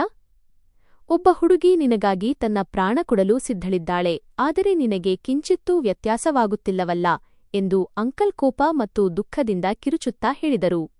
ಅವರ ಶೈಲಿ ತುಂಬಾ ಕಹಿಯಾಗಿತ್ತು. ನೋಡಿ ಅಂಕಲ್, ನನ್ನ ಜೀವನದ ನಿರ್ಧಾರಗಳನ್ನು ನೀವು ಮಾಡಲು ಸಾಧ್ಯವಿಲ್ಲ ಮತ್ತು ನಾನು ಈ ರೀತಿ ಯಾರದ್ದೋ ಅನಗತ್ಯ ಹಠದ ಮುಂದೆ ತಲೆಬಾಗಲು ಸಾಧ್ಯವಿಲ್ಲ. ಆದ್ದರಿಂದ ಈಗ ನೀವು ಇಲ್ಲಿಂದ ಹೊರಟು ಹೋಗಿ ಎಂದು ನಾನು ಬಹಳ ನಿರ್ಲಜ್ಜತನದಿಂದ ಅವರಿಗೆ ಹೋಗಲು ಸನ್ನೆ ಮಾಡಿದೆ. ಅವರು ನನ್ನನ್ನು ಬೈಯುತ್ತಾ ಅಲ್ಲಿಂದ ಹೊರಟು ಹೋದರು. ಗಾರ್ಗಿ ನನ್ನನ್ನು ತುಂಬಾ ಪ್ರೀತಿಸುತ್ತಾಳೆ ಎಂಬುದು ನನಗೆ ತಿಳಿದಿತ್ತು. ಆದರೆ ನನ್ನನ್ನು ಒಳಗಿನಿಂದ ಟೊಳ್ಳು ಮಾಡುತ್ತಿದ್ದ ನನ್ನ ಆ ಕೊರತೆಯನ್ನು ನಾನು ಅಡಗಿಸಿಡಲು ಬಯಸಿದ್ದೆ. ನಾನು ತೀವ್ರ ಮಾನಸಿಕ ಒತ್ತಡಕ್ಕೆ ಒಳಗಾಗಿದ್ದೆ. ಈಗ ಆಕಸ್ಮಿಕವಾಗಿ ಯಾರಾದರೂ ನನ್ನ ಬಳಿ ಮದುವೆಯ ಮಾತು ಎತ್ತಿದರೆ ನಾನು ಅವರೊಂದಿಗೆ ಜಗಳವಾಡಲು ಇಳಿಯುತ್ತಿದ್ದೆ. ನನ್ನಲ್ಲಿನ ತಾಳ್ಮೆ ಸಂಪೂರ್ಣವಾಗಿ ಮುಗಿದುಹೋಗಿತ್ತು. ಸಂಜಯ್ ಗೆಳೆಯ, ನೀನು ಇತ್ತೀಚೆಗೆ ಏಕೆ ಇಷ್ಟು ಕಿರಿಕಿರಿ ಮಾಡಿಕೊಳ್ಳುತ್ತಿದ್ದೀಯಾ? ನೀನು ಸಣ್ಣ ಪುಟ್ಟ ವಿಷಯಗಳಿಗೂ ಹೊಡೆದಾಟಕ್ಕೆ ಇಳಿಯುತ್ತೀಯಾ ಎಂದು ನನ್ನ ಸಹಪಾಠಿಯೊಬ್ಬರು ಒಂದು ದಿನ ಬೇಸರದಿಂದ ಹೇಳಿದರು. ನನ್ನ ನಡವಳಿಕೆಯಿಂದ ನಿನಗೆ ಅಷ್ಟಕ್ಕೂ ತೊಂದರೆಯೇನು? ನೀನು ನಿನ್ನ ಕೆಲಸ ನೋಡು. ನನ್ನ ಮೇಲೆ ಕಣ್ಣಿಡುವುದನ್ನು ನಿಲ್ಲಿಸು ಎಂದು ನಾನು ಟೇಬಲ್ ಮೇಲೆ ಕೋಪದಿಂದ ಗುದ್ದುತ್ತಾ ಹೇಳಿದೆ. ಆ ಸಮಯದಲ್ಲಿ ನನ್ನ ಕಣ್ಣುಗಳು ಕೆಂಪಾಗಿದ್ದವು. ನಿನಗೇನು ಹುಚ್ಚು ಹಿಡಿದಿದೆಯೇ? ನಾನು ನಿನಗೆ ಕೇವಲ ಸಾಧಾರಣವಾಗಿಯೇ ಕೇಳುತ್ತಿದ್ದೆ. ಬಿಡು, ನಿನ್ನ ಜೊತೆ ಮಾತನಾಡುವುದೇ ವ್ಯರ್ಥ. ನಾನು ಕೇವಲ ನಿನ್ನ ಹಿತಕ್ಕಾಗಿ ಹೇಳುತ್ತಿದ್ದೆ ಅಷ್ಟೇ ಎಂದು ಅವನು ನನ್ನನ್ನು ಬೈದು ಎದ್ದು ನಿಂತನು, ಏಕೆಂದರೆ ಅವನು ನನ್ನ ಈ ಪ್ರತಿಕ್ರಿಯೆಯಿಂದ ಬೆಚ್ಚಿಬಿದ್ದಿದ್ದನು. ನನಗೆ ಯಾರ ಸಹಾನುಭೂತಿಯ ಅಗತ್ಯವೂ ಇರಲಿಲ್ಲ. ಎಲ್ಲರೂ ನನ್ನ ಜೀವನದಲ್ಲಿ ಯಾವುದೇ ಕಾರಣವಿಲ್ಲದೆ ಹಸ್ತಕ್ಷೇಪ ಮಾಡುತ್ತಲೇ ಇರುತ್ತಾರೆ. ನನ್ನಿಂದ ದೂರ ಇರುವುದೇ ನಿನಗೆ ಕ್ಷೇಮ ಎಂದು ನಾನು ಕಿರುಚುತ್ತಾ ಹೇಳಿ ಅಲ್ಲಿಂದ ಹೊರಟು ಹೋದೆ. ಈಗ ಪ್ರತಿಯೊಬ್ಬ ಮನುಷ್ಯನೂ ನನಗೆ ಶತ್ರುವಿನಂತೆ ಕಾಣುತ್ತಿದ್ದನು. ಮದುವೆಯ ಮಾತು ಎತ್ತುವವರಂತೂ ನನಗೆ ಅತಿದೊಡ್ಡ ಶತ್ರುವಿನಂತೆ ಕಾಣುತ್ತಿದ್ದರು. ಎಲ್ಲರೂ ಬೇಕೆಂದೇ ನನ್ನ ಈ ರಹಸ್ಯವನ್ನು ತಿಳಿಯಲು ಹೀಗೆ ಮಾಡುತ್ತಿದ್ದಾರೆ ಎಂದು ನನಗೆ ಅನ್ನಿಸುತ್ತಿತ್ತು. ರಾತ್ರಿ ಈಗ ನನಗೆ ಭಯಾನಕ ಕನಸುಗಳು ಬೀಳಲಾರಂಭಿಸಿದವು. ಜನರು ನನ್ನನ್ನು ನೋಡಿ ನಗುತ್ತಿದ್ದಾರೆ ಮತ್ತು ನನ್ನನ್ನು ನಪುಂಸಕ ಎಂದು ಕರೆಯುತ್ತಿದ್ದಾರೆ. ಆತಂಕದಿಂದಾಗಿ ನನ್ನ ಮೆದುಳಿನ ನರಗಳು ಎಷ್ಟು ಬಿಗಿಯಾಗಿದ್ದವು ಎಂದರೆ ಅವು ಯಾವಾಗ ಬೇಕಾದರೂ ಸಿಡಿದು ಹೋಗಬಹುದು ಎಂದೆನಿಸುತ್ತಿತ್ತು. ಈಗ ನಾನು ನನ್ನನ್ನು ಕೋಣೆಯೊಳಗೆ ಬಂಧಿಸಿಕೊಂಡೆ. ಮತ್ತು ಕೊನೆಗೂ ಆ ದುರಾದೃಷ್ಟದ ದಿನ ಬಂದೇ ಬಿಟ್ಟಿತು. ಅದು ನಾನು ನನ್ನ ಸುತ್ತಲೂ ಕಟ್ಟಿಕೊಂಡಿದ್ದ ಆ ಕೋಟೆಯನ್ನು ಭೇದಿಸಿಬಿಟ್ಟಿತು. ನಾನು ಆ ಸಮಯದಲ್ಲಿ ನನ್ನ ಕೋಣೆಯಲ್ಲಿ ಮಲಗಿದ್ದಾಗ ಬಾಗಿಲ ಮೇಲೆ ಜೋರಾಗಿ ಶಬ್ದವಾಯಿತು. ಗಾಬರಿಯಿಂದ ನಾನು ಬಾಗಿಲು ತೆರೆದಾಗ ಎದುರಿಗೆ ಹಾಸ್ಟೆಲ್ನ ಕಾವಲುಗಾರ ನಿಂತಿದ್ದನು. ಸಂಜಯ್, ಕೆಳಗೆ ಯಾರೋ ಒಬ್ಬ ವೃದ್ಧ ಮನುಷ್ಯ ನಿನ್ನನ್ನು ಭೇಟಿಯಾಗಲು ಬಂದಿದ್ದಾನೆ. ಅವನ ಸ್ಥಿತಿ ಬಹಳ ಗಂಭೀರವಾಗಿ ಕಾಣುತ್ತಿದೆ ಎಂದು ಕಾವಲುಗಾರ ಬೇಗನೆ ಹೇಳಿದನು. ಅವನ ಮುಖದಲ್ಲಿ ಅತೀವ ಆತಂಕವಿತ್ತು. ನಾನು ಕೆಳಗೆ ಹೋಗಿ ನೋಡಿದಾಗ ಅಲ್ಲಿ ಗಾರ್ಗಿಯ ತಂದೆಯೇ ನಿಂತಿದ್ದರು. ಅವರ ಬಟ್ಟೆಗಳು ಅಸ್ತವ್ಯಸ್ತವಾಗಿದ್ದವು ಮತ್ತು ಮುಖ ಕಣ್ಣೀರಿನಿಂದ ಒದ್ದೆಯಾಗಿತ್ತು. ಈಗ ಏನಾಗಿದೆ? ನೀವು ಇಲ್ಲಿಗೆ ಏಕೆ ಬಂದಿದ್ದೀರಿ? ಎಂದು ನಾನು ಗಂಟಲು ಸರಿಪಡಿಸಿಕೊಳ್ಳುತ್ತಾ ಅವರ ಹತ್ತಿರ ಹೋಗಿ ಕೇಳಿದೆ. ನೋಡಿ, ನಾನು ಇನ್ನು ಯಾವುದೇ ನಾಟಕಗಳನ್ನು ಬಯಸುವುದಿಲ್ಲ. ಅವರು ನನ್ನ ಮಾತನ್ನು ನಿರ್ಲಕ್ಷಿಸಿ ಹೇಳಿದರು, ಮಗನೇ, ನನ್ನ ಮಗಳು ಸಾಯುತ್ತಿದ್ದಾಳೆ ಮತ್ತು ಅದಕ್ಕೆ ಕಾರಣ ನೀನು. ಆಕೆ ಇಂದು ಎಂದಿಗೂ ತೆಗೆದುಕೊಳ್ಳಬಾರದ ಹೆಜ್ಜೆಯನ್ನು ಇಟ್ಟಿದ್ದಾಳೆ. ಅವರು ಇದ್ದಕ್ಕಿದ್ದಂತೆ ಮುಂದೆ ಬಂದು ನನ್ನ ಶರ್ಟ್ ಕಾಲರ್ ಹಿಡಿದುಕೊಂಡು ಜೋರಾಗಿ ಅಳಲಾರಂಭಿಸಿದರು. ಅವರ ದನಿ ಎಲ್ಲೆಡೆ ಮೊಳಗುತ್ತಿತ್ತು. ಏನು ಹುಚ್ಚು ಮಾತುಗಳನ್ನು ಆಡುತ್ತಿದ್ದೀರಾ ನೀವು? ನನ್ನನ್ನು ಬಿಡಿ ಎಂದು ನಾನು ಆಶ್ಚರ್ಯ ಮತ್ತು ಗಾಬರಿಯಿಂದ ಅವರ ಕೈಯನ್ನು ಕೊಡವಿಕೊಂಡೆ. ನನ್ನ ಹೃದಯ ಒಂದು ಕ್ಷಣ ಬಡಿತವನ್ನೇ ನಿಲ್ಲಿಸಿದಂತಾಯಿತು. ಆಕೆ ಈಗ ಆಸ್ಪತ್ರೆಯಲ್ಲಿದ್ದಾಳೆ ಮತ್ತು ಸಾವು ಬದುಕಿನ ನಡುವೆ ಹೋರಾಡುತ್ತಿದ್ದಾಳೆ ಎಂದು ಅಂಕಲ್ ಬಿಕ್ಕಳಿಸುತ್ತಾ ಹೇಳಿದರು. ಅವರು ಅಲ್ಲೇ ನೆಲದ ಮೇಲೆ ಕುಸಿದು ಬಿದ್ದು ಜೋರಾಗಿ ಅಳಲಾರಂಭಿಸಿದರು. ಹಾಗಾದರೆ ಇದರಲ್ಲಿ ನಾನು ಏನು ಮಾಡಲಿ? ಇದು ಅವಳ ಸ್ವಂತ ನಿರ್ಧಾರ ಅಲ್ವಾ? ನಾನು ಅವಳಿಗೆ ಇದೆಲ್ಲ ಮಾಡಲು ಹೇಳಿರಲಿಲ್ಲ ಎಂದು ನನ್ನನ್ನು ನಾನು ನಿಯಂತ್ರಿಸಿಕೊಳ್ಳುತ್ತಾ ಕಠಿಣವಾಗಿ ಉತ್ತರಿಸಿದೆ. ನಾನು ನನ್ನ ನಿರ್ಧಾರದಿಂದ ಹಿಂದೆ ಸರಿಯಲು ಬಯಸಲಿಲ್ಲ. ನೋಡು ಮಗನೇ, ಒಂದು ವೇಳೆ ನನ್ನ ಮಗಳು ಸತ್ತರೆ ನಾನು ನಿನ್ನನ್ನು ಜೀವನಪೂರ್ತಿ ಕ್ಷಮಿಸುವುದಿಲ್ಲ. ನೀನು ಎಂದಿಗೂ ನೆಮ್ಮದಿಯಿಂದ ಇರಲು ಸಾಧ್ಯವಿಲ್ಲ. ನನ್ನ ಮಗಳ ಸಾವಿನ ಅಪರಾಧ ನಿನ್ನ ತಲೆಯ ಮೇಲೆ ಇರುತ್ತದೆ ಎಂದು ಅವರು ಜೋರಾಗಿ ಕಿರುಚುತ್ತಾ ನನಗೆ ಬೆರಳು ತೋರಿಸಿ ಶಪಿಸಲಾರಂಭಿಸಿದರು. ಅವರ ಪ್ರತಿಯೊಂದು ಮಾತು ನನ್ನ ಹೃದಯಕ್ಕೆ ಸುತ್ತಿಗೆಯಿಂದ ಹೊಡೆದಂತೆ ಭಾಸವಾಗುತ್ತಿತ್ತು. ನೋಡಿ ಅಂಕಲ್, ನಾನು ಯಾರ ಬಗ್ಗೆಯೂ ಜವಾಬ್ದಾರನಲ್ಲ. ನೀವು ಇಲ್ಲಿಂದ ಹೊರಟು ಹೋಗಿ ಎಂದು ನಾನು ಕಾವಲುಗಾರನಿಗೆ ಸನ್ನೆ ಮಾಡಿ ಅವರನ್ನು ಹೊರಗೆ ಕಳುಹಿಸಲು ಹೇಳಿದೆ. ಗಾರ್ಗಿಯ ತಂದೆ ಹೊರಟು ಹೋದರು, ಆದರೆ ಅವರ ಮಾತುಗಳು ನನ್ನ ಮೆದುಳಿನಲ್ಲಿ ಸುಳಿಯಲಾರಂಭಿಸಿದವು. ಕೊನೆಗೂ ನನಗೆ ಸುಮ್ಮನಿರಲು ಸಾಧ್ಯವಾಗಲಿಲ್ಲ. ನನ್ನ ಮೇಲೆ ಒಂದು ವಿಚಿತ್ರವಾದ ಗೊಂದಲ ಆವರಿಸಿತು. ನಾನು ನನ್ನ ಬೈಕ್ನ ಕೀಯನ್ನು ಎತ್ತಿಕೊಂಡು ಹಾಸ್ಟೆಲ್ನಿಂದ ಹೊರಬಂದೆ. ನನ್ನ ಗುರಿ ನಗರದ ಆ ಆಸ್ಪತ್ರೆಯಾಗಿತ್ತು, ಎಲ್ಲಿ ಗಾರ್ಗಿ ಸಾವು ಮತ್ತು ಬದುಕಿನ ನಡುವೆ ಹೋರಾಡುತ್ತಿದ್ದಳೋ. ದಾರಿಯುದ್ದಕ್ಕೂ ನನ್ನ ಮೆದುಳಿನಲ್ಲಿ ಅಲ್ಲಿಗೆ ಹೋದ ನಂತರ ನಾನು ಅವಳಿಗೆ ಏನು ಹೇಳಲಿ ಎಂಬ ವಿವಿಧ ಆಲೋಚನೆಗಳು ಬರುತ್ತಲೇ ಇದ್ದವು.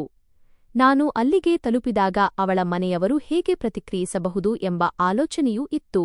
ಆದರೆ ನಾನು ಆ ಎಲ್ಲಾ ವಿಷಯಗಳನ್ನು ಬದಿಗಿಟ್ಟು ಹೇಗಾದರೂ ಮಾಡಿ ಆಸ್ಪತ್ರೆಗೆ ತಲುಪಲು ಬಯಸಿದ್ದೆ. ನನ್ನ ಬೈಕ್ನ ವೇಗ ಬಹಳ ಹೆಚ್ಚಾಗಿತ್ತು. ಆಸ್ಪತ್ರೆಗೆ ತಲುಪಿ ನಾನು ರಿಸೆಪ್ಷನ್ ಏರಿಯಾದಲ್ಲಿ ಐಸಿಯು ದಾರಿಯನ್ನು ಕೇಳಿದೆ. ನನ್ನ ಉಸಿರಾಟ ಬಹಳ ವೇಗವಾಗಿತ್ತು. ಐಸಿಯುನ ಹೊರಗಡೆ ಗಾರ್ಗಿಯ ತಂದೆ, ತಾಯಿ ಮತ್ತು ಕೆಲವು ಸಂಬಂಧಿಕರು ನಿಂತಿದ್ದರು. ಅಂಕಲ್ ನನ್ನನ್ನು ನೋಡಿದ ತಕ್ಷಣ ಕೋಪದಿಂದ ನನ್ನ ಕಡೆಗೆ ಹೆಜ್ಜೆ ಹಾಕಿದರು. ನೀನು ಈಗ ಇಲ್ಲಿಗೆ ಏನು ಪಡೆಯಲು ಬಂದಿದ್ದೀಯಾ?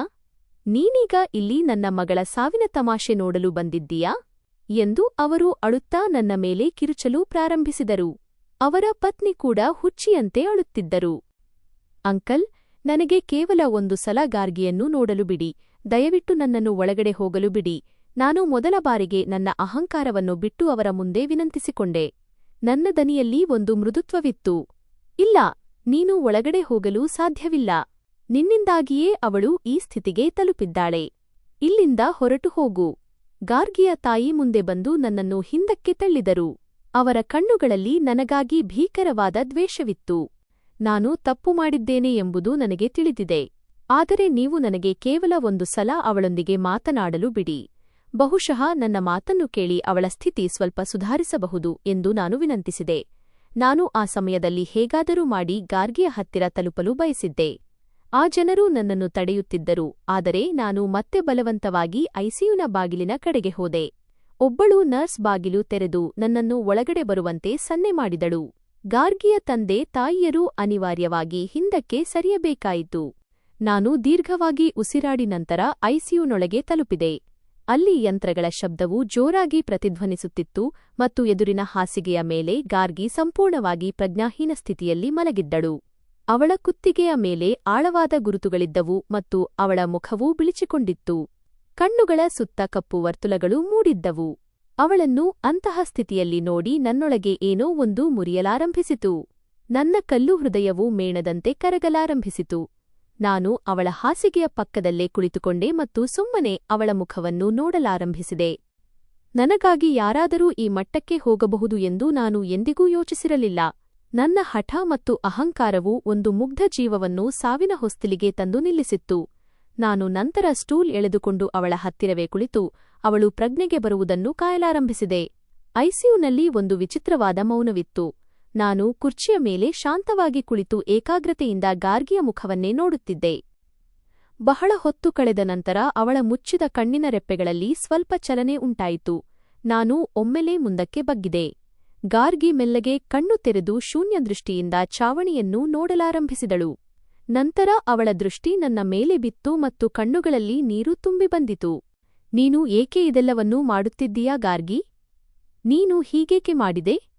ಎಂದು ನಾನು ಕಠಿಣವಾದ ಧಾಟಿಯಲ್ಲಿ ಅವಳನ್ನು ಕೇಳಿದೆ. ನನ್ನ ಮುಖದಲ್ಲಿ ಕೋಪ ಮತ್ತು ಗೊಂದಲ ಸ್ಪಷ್ಟವಾಗಿ ಕಾಣಿಸುತ್ತಿತ್ತು.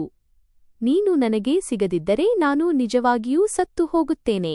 ಸಂಜಯ್, ನಾನು ನಿನ್ನಿಲ್ಲದೆ ಬದುಕಲು ಸಾಧ್ಯವಿಲ್ಲ ಎಂದು ಆಕೆ ಬಹಳ ದುರ್ಬಲ ದನಿಯಲ್ಲಿ ಹೇಳಿದಳು ಮತ್ತು ಅವಳ ಕಣ್ಣೀರು ಕೆನ್ನೆಯ ಮೇಲೆ ಹರಿಯತೊಡಗಿತು. ಹುಚ್ಚು ಹುಡುಗಿ, ನಿನ್ನ ಈ ಮೂರ್ಖತನದಿಂದಾಗಿ ನಿನ್ನ ಅಮ್ಮ ಅಪ್ಪನ ಸ್ಥಿತಿ ಏನಾಗಿದೆ ಎಂಬ ಅಂದಾಜಾದರೂ ನಿನಗಿದೆಯೇ? ಅವರು ಹೊರಗಡೆ ಅಳುತ್ತಿದ್ದಾರೆ. ನಾನು ಅವಳ ತಂದೆ, ತಾಯಿಯ ನೋವಿನ ಅರಿವನ್ನು ಅವಳಿಗೆ ಮಾಡಿಕೊಡಲು ಪ್ರಯತ್ನಿಸಿದೆ. ನಾನು ಒಳಗಿನಿಂದ ಇಂದಿಗೂ ಈ ಸಂಬಂಧದಿಂದ ಓಡಿಹೋಗಲು ಬಯಸಿದ್ದೆ. ನನಗೆ ಕೇವಲ ನಿನ್ನ ಕಾಳಜಿಯಿದೆ ಸಂಜಯ್. ನಾನು ಸಾವನ್ನು ಇಷ್ಟು ಹತ್ತಿರದಿಂದ ನೋಡಿದ್ದೇನೆ, ಆದರೂ ನನಗೆ ಕೇವಲ ನಿನ್ನ ಆಲೋಚನೆಯೇ ಬರುತ್ತಿತ್ತು. ಅವಳು ನನ್ನ ಕಣ್ಣುಗಳನ್ನು ನೋಡುತ್ತಾ ತನ್ನ ಪ್ರೀತಿಯ ಆಳವನ್ನು ನನಗೆ ನಂಬಿಸಲು ಪ್ರಯತ್ನಿಸಿದಳು. ಅವಳ ಧ್ವನಿಯಲ್ಲಿ ಹಠವಿತ್ತು. ಈ ಹುಡುಗಿ ಈಗ ಯಾವುದೇ ಕಾರಣಕ್ಕೂ ಹಿಂದೆ ಸರಿಯುವುದಿಲ್ಲ ಎಂಬ ಅಂದಾಜು ನನಗಾಯಿತು. ಅವಳ ಹುಚ್ಚುತನ ನನ್ನ ಕಲ್ಪನೆಗಿಂತಲೂ ಗಾಢವಾಗಿತ್ತು. ನಾನು ದೀರ್ಘವಾಗಿ ನಿಟ್ಟುಸಿರುಬಿಟ್ಟು ಈಗ ನನ್ನ ಅತ್ಯಂತ ಭಯಾನಕ ರಹಸ್ಯವನ್ನು ಅವಳ ಮುಂದೆ ಬಿಚ್ಚಿಡುವ ಸಮಯ ಬಂದಿದೆ ಎಂದು ನಿರ್ಧರಿಸಿದೆ. ಏಕೆಂದರೆ ಅವಳನ್ನು ನನ್ನಿಂದ ದೂರವಿರಿಸಲು ಇದೊಂದೇ ದಾರಿಯಾಗಿತ್ತು. ಸರಿ, ನೀನು ನನ್ನನ್ನು ಮದುವೆಯಾಗಲು ಹಠ ಮಾಡುತ್ತಿದ್ದೀಯ ಅಲ್ವಾ? ಆದರೆ ನಿನಗೆ ನನ್ನ ಬಗ್ಗೆ ಎಲ್ಲವೂ ತಿಳಿದಿದೆಯೇ ಎಂದು ನಾನು ಬೆನ್ನು ನೇರ ಮಾಡಿ ಕುಳಿತುಕೊಂಡು ಗಾರ್ಗಿಗೆ ಕೇಳಿದೆ. ನನ್ನ ದೃಷ್ಟಿ ಅವಳ ಮುಖದ ಮೇಲೆ ಸ್ಥಿರವಾಗಿತ್ತು. ನಾನು ಎಲ್ಲವನ್ನೂ ತಿಳಿಯಲು ಸಿದ್ಧಳಿದ್ದೇನೆ. ನೀನು ಏನು ಹೇಳಲು ಬಯಸುತ್ತೀಯೋ ಅದನ್ನು ಹೇಳು. ನಿನ್ನ ಪ್ರತಿಯೊಂದು ಸತ್ಯವನ್ನೂ ನಾನು ಹೃದಯಪೂರ್ವಕವಾಗಿ ಒಪ್ಪಿಕೊಳ್ಳುತ್ತೇನೆ. ಆಕೆ ಯಾವುದೇ ಹಿಂಜರಿಕೆಯಿಲ್ಲದೆ ತಕ್ಷಣ ಉತ್ತರಿಸಿದಳು. ಅವಳ ಶೈಲಿಯಲ್ಲಿ ಬಹಳ ನಂಬಿಕೆಯಿತ್ತು. ಸರಿ, ಹಾಗಾದರೆ ನನ್ನ ರಹಸ್ಯ ನಿನಗೆ ತಿಳಿದರೆ ನೀನೇ ಸ್ವತಃ ಮದುವೆಯಾಗಲು ನಿರಾಕರಿಸುತ್ತೀಯಾ ಮತ್ತು ನನ್ನನ್ನು ದ್ವೇಷಿಸಲು ಪ್ರಾರಂಭಿಸುತ್ತೀಯಾ? ನಾನು ಅವಳಿಗೆ ಮಾನಸಿಕವಾಗಿ ಸಿದ್ಧವಾಗಲು ಒಂದು ಸೂಚನೆ ನೀಡಿದೆ. ಸತ್ಯವನ್ನು ಕೇಳಿದ ತಕ್ಷಣ ಆಕೆ ನನ್ನಿಂದ ದೂರ ಓಡಿಹೋಗುತ್ತಾಳೆ ಎಂಬ ಪೂರ್ಣ ನಂಬಿಕೆ ನನಗಿತ್ತು. ನಾನು ಸಾವಿನ ಮುಖದಿಂದ ಮರಳಿ ಬಂದಿದ್ದೇನೆ ಸಂಜಯ್. ನನಗೆ ಯಾವುದೇ ವಿಷಯಕ್ಕೂ ಭಯವಿಲ್ಲ.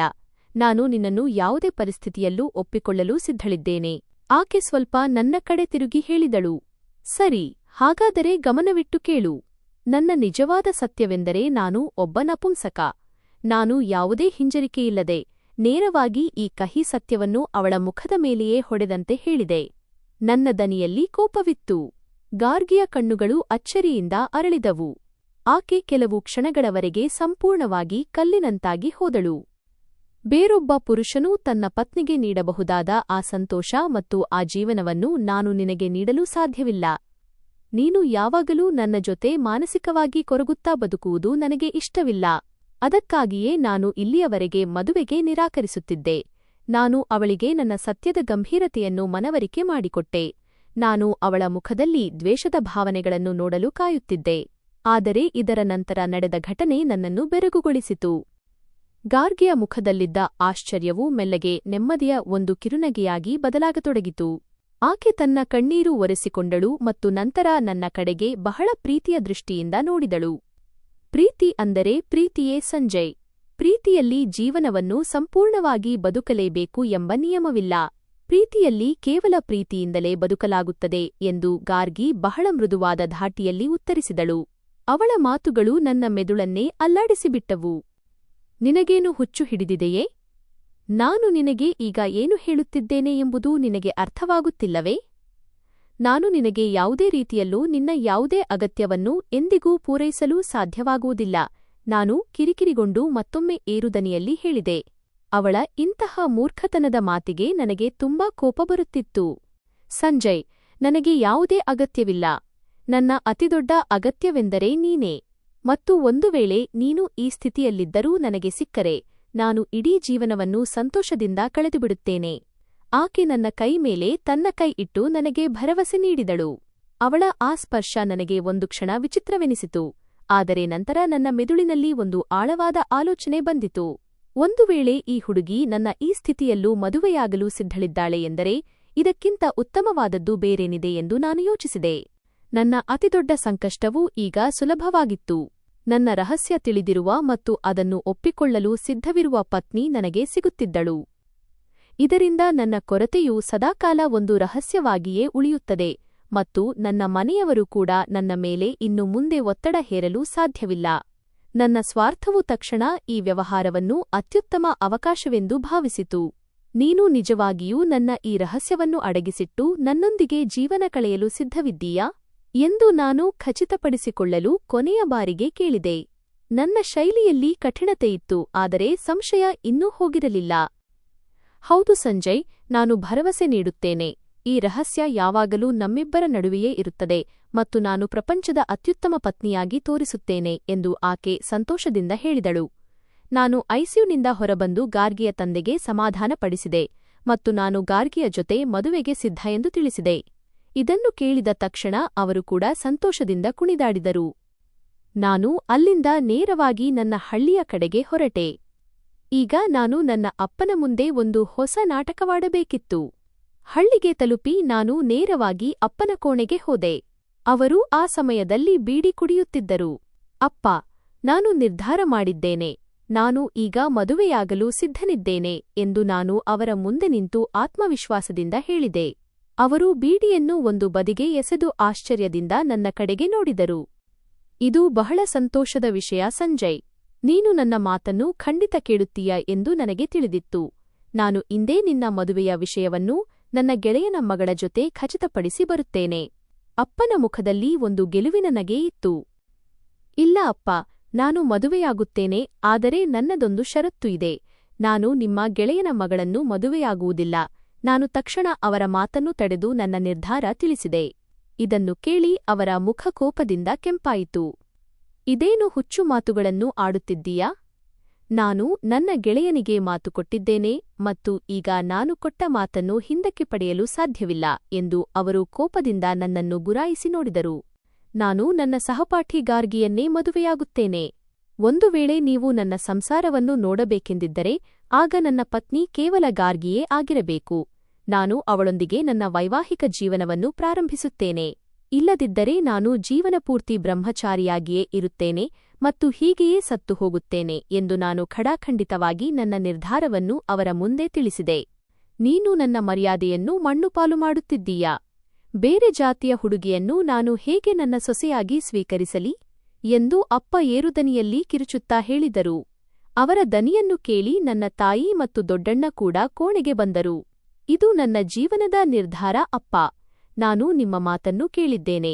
ಈಗ ನೀವು ಕೂಡ ನನ್ನ ಈ ಮಾತನ್ನು ಕೇಳಲೇಬೇಕು. ನಾನು ನನ್ನ ಮಾತಿಗೆ ಅಂಟಿಕೊಂಡಿದ್ದೆ. ಬಹಳ ಹೊತ್ತು ಚರ್ಚೆ ನಡೆಯಿತು. ವಿಷದಂತಹ ಚುಚ್ಚು ಮಾತುಗಳನ್ನಾಡಿದರು. ಅಣ್ಣ ಮತ್ತು ತಾಯಿ ಅಪ್ಪನಿಗೆ ತಿಳಿಹೇಳಲು ಪ್ರಯತ್ನಿಸಿದರು. ಒಂದು ವೇಳೆ ನಾನು ಮತ್ತೆ ಮದುವೆಗೆ ಇಲ್ಲ ಎಂದು ಹೇಳಿದರೆ ನನ್ನ ತಲೆಯ ಮೇಲೆ ಮದುವೆಯ ಕಿರೀಟ ಎಂದಿಗೂ ಏರುವುದಿಲ್ಲ ಎಂಬ ಭಯ ಅವರಿಗಿತ್ತು. ಕೊನೆಗೂ ಅಪ್ಪ ತನ್ನ ಹಠವನ್ನು ಬಿಡಬೇಕಾಯಿತು. ಅವರು ಬಹಳ ಕೋಪದಲ್ಲಿದ್ದರು, ಆದರೆ ಅನಿವಾರ್ಯವಾಗಿ ನನ್ನ ನಿರ್ಧಾರವನ್ನು ಒಪ್ಪಿಕೊಳ್ಳಬೇಕಾಯಿತು. ಕೆಲವು ದಿನಗಳ ನಂತರ ನನ್ನ ಮತ್ತು ಗಾರ್ಗಿಯ ಮದುವೆ ಬಹಳ ವೈಭವದಿಂದ ನಡೆಯಿತು. ನನ್ನ ಮನೆಯವರೆಲ್ಲರೂ ಗಾರ್ಗಿಯನ್ನು ಮನಸಾರೆ ಒಪ್ಪಿಕೊಂಡರು. ಆದರೆ ಅವರಿಗೆ ನನ್ನ ಮದುವೆಯಾಗುವ ಖುಷಿ ತುಂಬಾನೇ ಇತ್ತು. ಬೀಳ್ಕೊಡುಗೆಯ ನಂತರ ನಾನು ಗಾರ್ಗಿಯನ್ನು ಕರೆದುಕೊಂಡು ನನ್ನ ಕೋಣೆಗೆ ಬಂದಾಗ ನನ್ನ ಎದೆಯ ಮೇಲೆ ಹಲವು ವರ್ಷಗಳಿಂದ ಇದ್ದ ಭಾರ ಇಳಿದಂತಾಯಿತು. ನನ್ನ ಈ ಕೊರತೆಯ ಬಗ್ಗೆ ಇನ್ನು ಮುಂದೆ ಯಾರಿಗೂ ತಿಳಿಯುವುದಿಲ್ಲ ಎಂಬ ಕಾರಣಕ್ಕೆ ನಾನು ಬಹಳ ಸಂತೋಷವಾಗಿದ್ದೆ. ನಾನು ಮೊದಲಿಗಿಂತ ಈಗ ತುಂಬಾ ನಿರಾಳವಾಗಿ ಮತ್ತು ಹಗುರವಾಗಿ ಅನುಭವಿಸುತ್ತಿದ್ದೆ. ಈಗ ಯಾರೂ ನನ್ನನ್ನು ಸಂಶಯದ ದೃಷ್ಟಿಯಿಂದ ನೋಡುವುದಿಲ್ಲ. ಮೊದಲು ಹಳ್ಳಿಯ ಪ್ರತಿಯೊಬ್ಬ ಮನುಷ್ಯ ಮತ್ತು ಸಂಬಂಧಿಕರು ನಾನು ಮದುವೆಯಾಗದ ವಿಷಯದ ಮೇಲೆ ಪ್ರಶ್ನೆಗಳನ್ನು ಕೇಳುತ್ತಲೇ ಇರುತ್ತಿದ್ದರು ಮತ್ತು ನನಗೆ ಏನೇನೋ ಚುಚ್ಚುಮಾತುಗಳನ್ನು ಆಡುತ್ತಿದ್ದರು. ಆದರೆ ಇನ್ನು ಮುಂದೆ ಅಂತಹದ್ದೇನೂ ನಡೆಯುವುದಿಲ್ಲ. ನಾನು ಸಮಾಜದ ಬಾಯಿಗೆ ಒಂದು ಅಂತಹ ಬೀಗ ಹಾಕಿದ್ದೆ. ಅದು ಯಶಸ್ವಿಯಾದಂತೆ ಕಂಡಿತ್ತು. ಗಾರ್ಗಿ ನನ್ನ ಜೊತೆ ತುಂಬಾ ಖುಷಿಯಾಗಿದ್ದಳು. ಅವಳು ಒಬ್ಬ ಉತ್ತಮ ಪತ್ನಿಯಾಗಿ ನನ್ನ ಮನೆಯವರ ಮನಸ್ಸನ್ನು ಗೆಲ್ಲಲು ಪ್ರಯತ್ನಿಸುತ್ತಿದ್ದಳು.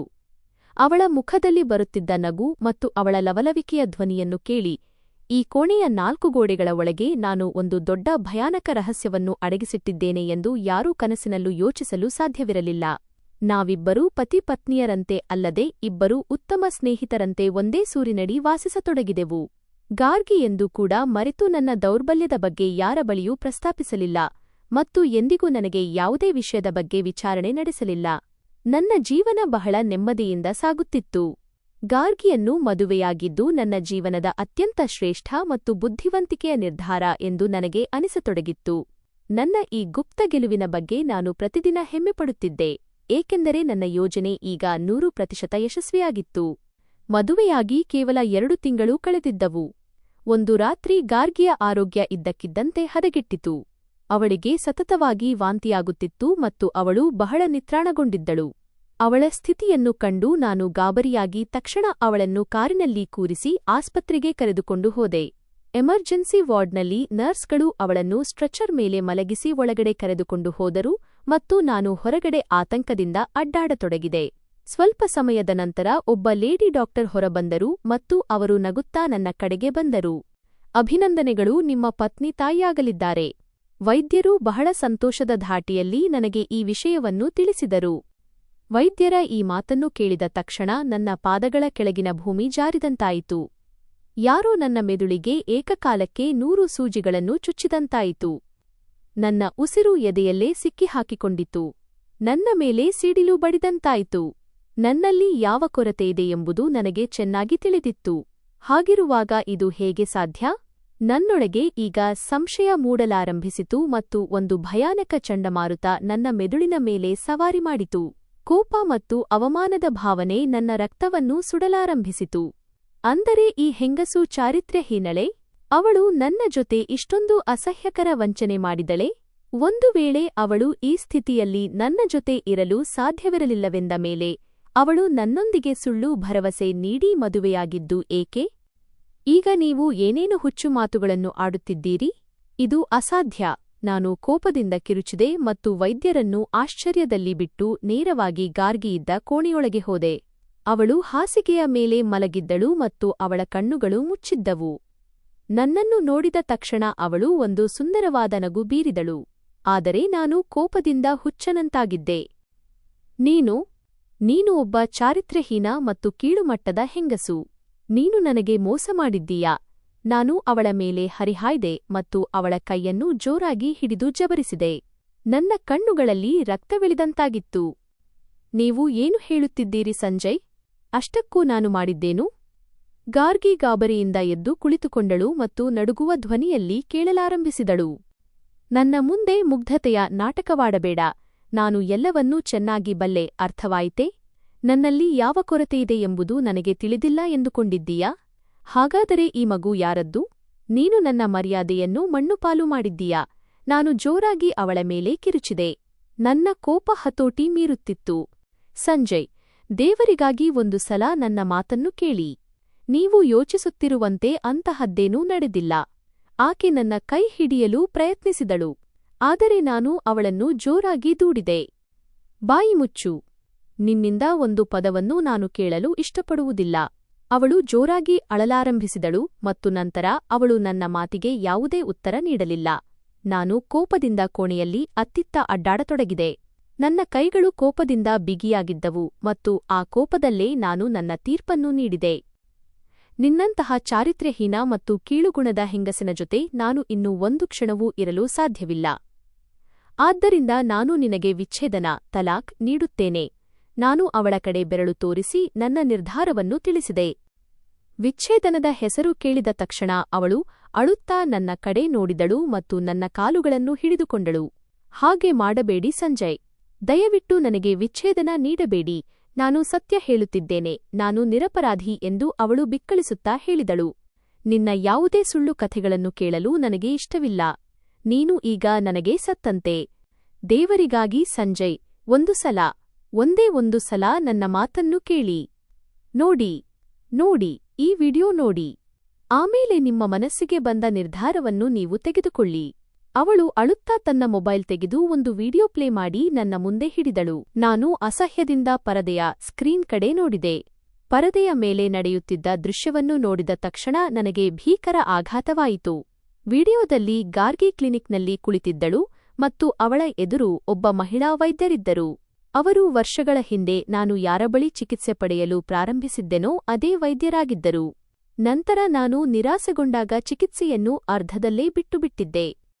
ಇದೆಲ್ಲ ಏನು?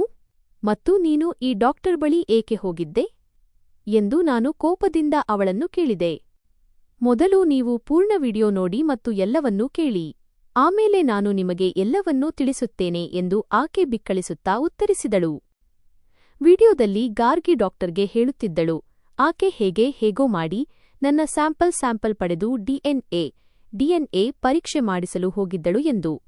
ಏಕೆಂದರೆ ತಾನು ಗರ್ಭಿಣಿ ಎಂದು ಅವಳಿಗೆ ಮೊದಲೇ ತಿಳಿದಿತ್ತು ಮತ್ತು ನನಗೆ ತಿಳಿಸದೆಯೇ ಆಕೆ ಡಿಎನ್ಎ ಮಾಡಿಸಿದ್ದಳು. ಆದರೆ ಆ ಡಿಎನ್ಎ ವರದಿಯನ್ನು ಸರಿಯಾಗಿ ಅರ್ಥಮಾಡಿಕೊಳ್ಳಲು ಇದೇ ವೈದ್ಯರೊಂದಿಗೆ ಮಾತನಾಡಬೇಕಾಯಿತು. ಈ ಸಮಯದಲ್ಲಿ ಆಕೆ ಈ ವಿಡಿಯೋ ಕೂಡ ಮಾಡಿಕೊಂಡಿದ್ದಳು. ಯಾವಾಗಲಾದರೂ ನಾನು ಅವಳ ಮೇಲೆ ಅಂತಹ ಆರೋಪ ಮಾಡಿದರೆ ಅವಳು ನನಗೆ ಈ ವಿಡಿಯೋ ತೋರಿಸಬಹುದು ಎಂಬ ಕಾರಣಕ್ಕೆ. ನಿಮ್ಮ ಪತಿಯಲ್ಲಿ ಈ ಕೊರತೆ ಇರಬಹುದು, ನಾವು ಇಲ್ಲ ಎನ್ನುವುದಿಲ್ಲ. ಆದರೆ ಯಾವುದೋ ಸಮಯದಲ್ಲಿ ಅವರು ಚಿಕಿತ್ಸೆ ಪಡೆದಿರಬಹುದು ಮತ್ತು ಅದರ ಪರಿಣಾಮವಾಗಿ ಈಗ ಅವರಲ್ಲಿ ಅಷ್ಟೊಂದು ಕೊರತೆ ಇಲ್ಲದಿರಬಹುದು, ಬದಲಾಗಿ ಸ್ವಲ್ಪ ಮಟ್ಟಿಗೆ ಗುಣಮುಖವಾಗಿರಬಹುದು. ಮತ್ತು ಡಿಎನ್ಎ ವರದಿಯ ಪ್ರಕಾರ ಮಗುವು 100% ನಿಮ್ಮ ಪತಿಯದ್ದೇ ಆಗಿದೆ. ವೈದ್ಯರ ಈ ಮಾತುಗಳು ಕರಗಿದ ಸೀಸದಂತೆ ನನ್ನ ಕಿವಿಗಿಳಿದವು. ಅವರ ಈ ಮಾತನ್ನು ಕೇಳಿದ ತಕ್ಷಣ ನನಗೆ ಮೊದಲಿಗೆ ನಂಬಲಾಗಿಲ್ಲ, ಏಕೆಂದರೆ ನನ್ನ ಮೆದುಳು ಇದೆಲ್ಲವನ್ನೂ ಒಪ್ಪಿಕೊಳ್ಳಲು ಸಿದ್ಧವಿರಲಿಲ್ಲ. ಗಾರ್ಗಿ ನನ್ನನ್ನು ಮೋಸದಲ್ಲಿ ಇರಿಸಿರಬಹುದು ಮತ್ತು ನಾನು ಅವಳ ಮಾತನ್ನು ನಂಬಲಿ ಹಾಗೂ ಅವಳ ತಪ್ಪುಗಳು ಮರೆಯಾಗಲಿ ಎಂದು ಈ ವಿಡಿಯೋ ಮಾಡಿದ್ದಾಳೆ ಎಂದು ನಾನು ಯೋಚಿಸಿದೆ. ಈ ವಿಡಿಯೋ ಸುಳ್ಳು. ನೀನು ಆ ಡಾಕ್ಟರ್ಗೆ ಹಣ ಕೊಟ್ಟು ನಿನ್ನ ಚಾರಿತ್ರ್ಯಹೀನತೆಯನ್ನು ಮುಚ್ಚಿಡಲು ಅವಳಿಂದ ಹೀಗೆ ಹೇಳಿಸಿದ್ದೀಯಾ. ನಾನು ಮೊಬೈಲ್ ಅನ್ನು ನೆಲಕ್ಕೆ ಅಪ್ಪಳಿಸಿದೆ ಮತ್ತು ಕೋಪದಿಂದ ಕೋಣೆಯಿಂದ ಹೊರಬಂದೆ. ನಾನು ಗಾರ್ಗಿಯನ್ನು ಆಸ್ಪತ್ರೆಯಲ್ಲೇ ಬಿಟ್ಟು ನೇರವಾಗಿ ನಗರದ ಅತಿದೊಡ್ಡ ಪ್ರಯೋಗಾಲಯಕ್ಕೆ ಲ್ಯಾಬರೇಟರಿ ತಲುಪಿದೆ. ಈ ಮಹಿಳೆಯನ್ನು ಸುಳ್ಳುಗಾರ್ತಿ ಎಂದು ಸಾಬೀತುಪಡಿಸಿ ಅವಳಿಂದ ಶಾಶ್ವತವಾಗಿ ಮುಕ್ತಿ ಪಡೆಯಲು ನಾನೇ ಸ್ವತಃ ನನ್ನ ಡಿಎನ್ಎ ಪರೀಕ್ಷೆ ಮಾಡಿಸಿಕೊಳ್ಳಲು ನಿರ್ಧರಿಸಿದೆ. ನಾನು ನನ್ನ ರಕ್ತದ ಮಾದರಿಯನ್ನು ಬ್ಲಡ್ ಸ್ಯಾಂಪಲ್ ನೀಡಿದೆ ಮತ್ತು ವರದಿಗಾಗಿ 2 ದಿನ ಕಾಯಲಾರಂಭಿಸಿದೆ. ಈ 2 ದಿನಗಳು ನನ್ನ ಮೇಲೆ ಯಾವುದೋ ಭೀಕರ ಚಂಡಮಾರುತದಂತೆ ಕಳೆದವು. ಈ ಮಧ್ಯೆ ನಾನು ಗಾರ್ಗಿಯ ಜೊತೆ ಯಾವುದೇ ಮಾತನಾಡಲಿಲ್ಲ. ಆಕೆ ನನ್ನ ಮನೆಯವರ ಜೊತೆ ಮರಳಿ ಬಂದಿದ್ದಳು, ಆದರೆ ನಾನು ಅವಳಿಗಾಗಿ ನನ್ನ ಕೋಣೆಯ ಬಾಗಿಲನ್ನು ಮುಚ್ಚಿಕೊಂಡಿದ್ದೆ. 2 ದಿನಗಳ ನಂತರ ನಾನು ಪ್ರಯೋಗಾಲಯದಿಂದ ನನ್ನ ಡಿಎನ್ಎ ವರದಿಯನ್ನು ತೆಗೆದುಕೊಂಡು ಹೊರಬಂದಾಗ ನನ್ನ ಕೈಗಳು ನಡುಗುತ್ತಿದ್ದವು. ನಾನು ಕಾರಿನಲ್ಲಿ ಕುಳಿತು ಬೇಗನೆ ಲಕೋಟೆ ತೆರೆದು ನೋಡಿದಾಗ ಆ ವರದಿಯ ಪ್ರತಿಯೊಂದು ಪದವೂ ಆ ಮಗು ನಿಜವಾಗಿಯೂ ನನ್ನದೇ ಎಂದು ಚೀರುತ್ತಾ ಸಾಕ್ಷಿ ಹೇಳುತ್ತಿದ್ದವು. ನನ್ನಲ್ಲಿ ಅಂತಹ ಯಾವುದೇ ಕೊರತೆ ಈಗ ಇರಲಿಲ್ಲ. ನನ್ನ ದೌರ್ಬಲ್ಯ ಕೊನೆಗೊಂಡಿತ್ತು. ಇದೆಲ್ಲವನ್ನೂ ಓದಿದ ಕೂಡಲೇ ನನ್ನ ಕಣ್ಣುಗಳಿಂದ ನೀರು ಹರಿಯಲಾರಂಭಿಸಿತು. ನನಗೆ ಸಂತೋಷವೂ ಆಗುತ್ತಿತ್ತು ಮತ್ತು ಪಶ್ಚಾತ್ತಾಪವೂ ಆಗುತ್ತಿತ್ತು. ಎಲ್ಲಾ ಭಾವನೆಗಳೂ ಏಕಕಾಲಕ್ಕೆ ನನ್ನನ್ನು ಸುತ್ತುವರಿದಂತೆ ಭಾಸವಾಯಿತು. ನನ್ನ ರಹಸ್ಯ ತಿಳಿದಿದ್ದರೂ ನನ್ನನ್ನು ಪ್ರಾಮಾಣಿಕವಾಗಿ ಪ್ರೀತಿಸಿದ ಆ ಮಹಿಳೆಯ ಮೇಲೆ ನಾನು ಎಂತಹ ಕೀಳುಮಟ್ಟದ ಆರೋಪ ಮಾಡಿದ್ದೆ. ನಾನು ವೇಗವಾಗಿ ಕಾರನ್ನು ಮನೆಯ ಕಡೆಗೆ ತಿರುಗಿಸಿದೆ ಮತ್ತು ಮನೆಗೆ ತಲುಪಿ ನೇರವಾಗಿ ನನ್ನ ಕೋಣೆಗೆ ಹೋದೆ. ಗಾರ್ಗಿ ಆ ಸಮಯದಲ್ಲಿ ಹಾಸಿಗೆಯ ಮೇಲೆ ಸುಮ್ಮನೆ ಕುಳಿತಿದ್ದಳು. ಅತ್ತು ಅವಳ ಕಣ್ಣುಗಳು ಬಾತಿದ್ದವು ಮತ್ತು ಅವಳು ಸತತವಾಗಿ ಕಣ್ಣೀರು ಸುರಿಸುತ್ತಿದ್ದಳು. ನಾನು ಬಾಗಿಲು ಮುಚ್ಚಿದೆ ಮತ್ತು ನೇರವಾಗಿ ಅವಳ ಪಾದಗಳ ಹತ್ತಿರ ಕುಳಿತುಕೊಂಡೆ. ನಾನು ಅವಳ ಮುಂದೆ ಕೈ ಮುಗಿದು ಕ್ಷಮೆ ಕೇಳಿದೆ ಮತ್ತು ಅಳುತ್ತಾ ಹೇಳಿದೆ, ನನ್ನನ್ನು ಕ್ಷಮಿಸಿಬಿಡು. ನನ್ನಿಂದ ಬಹಳ ದೊಡ್ಡ ಪಾಪವಾಗಿದೆ. ನಾನು ನಿನ್ನನ್ನು ಶಂಕಿಸಿದೆ. ಆಕೆ ಅಚ್ಚರಿಯಿಂದ ನನ್ನ ಕಡೆ ನೋಡಿದಳು. ನಾನು ಡಿಎನ್ಎ ವರದಿಯನ್ನು ಅವಳ ನಡುಗುವ ಕೈಗಳಲ್ಲಿ ಇಟ್ಟೆ. ಸಂಜಯ್, ಈ ಸತ್ಯ ಯಾವುದೋ ಒಂದು ದಿನ ಖಂಡಿತ ನಿಮ್ಮ ಮುಂದೆ ಬರುತ್ತದೆ ಎಂದು ನನಗೆ ತಿಳಿದಿತ್ತು ಎಂದು ಅವಳು ಅಳುತ್ತಾ ವರದಿಯನ್ನು ನೋಡಿ ಅದನ್ನು ಎದೆಗೆ ಹಚ್ಚಿಕೊಂಡಳು. ಆದರೆ ಇಷ್ಟೊಂದು ದೊಡ್ಡ ಪವಾಡ ಹೇಗೆ ನಡೆಯಿತು? ಡಾಕ್ಟರ್ ನನಗಂತೂ ಸಂಪೂರ್ಣ ನಕಾರಾತ್ಮಕವಾಗಿ ಹೇಳಿದ್ದರು ಎಂದು ನಾನು ನನ್ನ ಕಣ್ಣೀರು ಒರೆಸಿಕೊಳ್ಳುತ್ತಾ ಅವಳನ್ನು ಕೇಳಿದೆ. ದೇವರು ಎಂದಿಗೂ ಸತ್ಯವಾಗಿ ಪ್ರೀತಿಸುವವರನ್ನು ಕೈಬಿಡುವುದಿಲ್ಲ. ಸಂಜಯ್, ಇದೆಲ್ಲವೂ ಆ ದೇವನ ಕೃಪೆ ಎಂದು ಹೇಳುತ್ತಿದ್ದಂತೆ ಅವಳ ಮುಖದಲ್ಲಿ ನಗು ಮೂಡಿತು. ಈ ಮಧ್ಯೆ ಕೋಪದಿಂದ ಗಾರ್ಗಿಗೆ ನೀಡಲು ಸಿದ್ಧಪಡಿಸಿದ್ದ ವಿಚ್ಛೇದನದ ಕಾಗದಪತ್ರಗಳನ್ನು ನಾನು ನನ್ನ ಜೇಬಿನಿಂದ ತೆಗೆದೆ ಮತ್ತು ಅವಳ ಎದುರೇ ಅವುಗಳನ್ನು ಹರಿದು ಚೂರುಚೂರು ಮಾಡಿದೆ. ನಾನು ಅವಳ ಪಾದಗಳ ಮೇಲೆ ಬಿದ್ದಿದ್ದೆ ಮತ್ತು ಅಳುತ್ತಾ ಹೇಳಿದೆ, ಇದರಲ್ಲಿ ನಿನ್ನ ತಪ್ಪಿಲ್ಲ, ತಪ್ಪಿರುವುದು ನಂದೇ. ನೀನು ನನ್ನನ್ನು ಎಷ್ಟೊಂದು ಬೆಂಬಲಿಸಿದೆ. ಆಕೆ ಹೇಳಿದಳು, ಇಲ್ಲ ಸಂಜಯ್, ತಪ್ಪಿರುವುದು ನನ್ನ ಆ ಮೌನದ್ದು. ಅದು ನಮ್ಮನ್ನು ಒಬ್ಬರಿಗೊಬ್ಬರು ಎದುರಾಗಿ ನಿಲ್ಲುವಂತೆ ಮಾಡಿತು. ನಾನು ಅವಳಿಗೆ ಹೇಳಿದೆ, ಇಲ್ಲ ಗಾರ್ಗಿ, ನಾನೇ ನನ್ನ ಆ ಕೊರತೆಯಲ್ಲಿ ಎಷ್ಟು ಕುರುಡಾಗಿದ್ದೆ ಎಂದರೆ ನಿನ್ನ ಪ್ರೀತಿಯನ್ನು ಕೂಡ ವಂಚನೆ ಎಂದು ಭಾವಿಸಿದೆ. ಇದನ್ನು ಕೇಳಿದ ತಕ್ಷಣ ಆಕೆ ನನ್ನನ್ನು ಪ್ರೀತಿಯಿಂದ ಮೇಲೆಬ್ಬಿಸಿದಳು ಮತ್ತು ಹೇಳಿದಳು, ಪತಿ ಪತ್ನಿಯರ ಸಂಬಂಧದಲ್ಲಿ ಹೃದಯದಲ್ಲಿ ಜಾಗವಿರುತ್ತದೆ, ಪಾದಗಳಲ್ಲಲ್ಲ.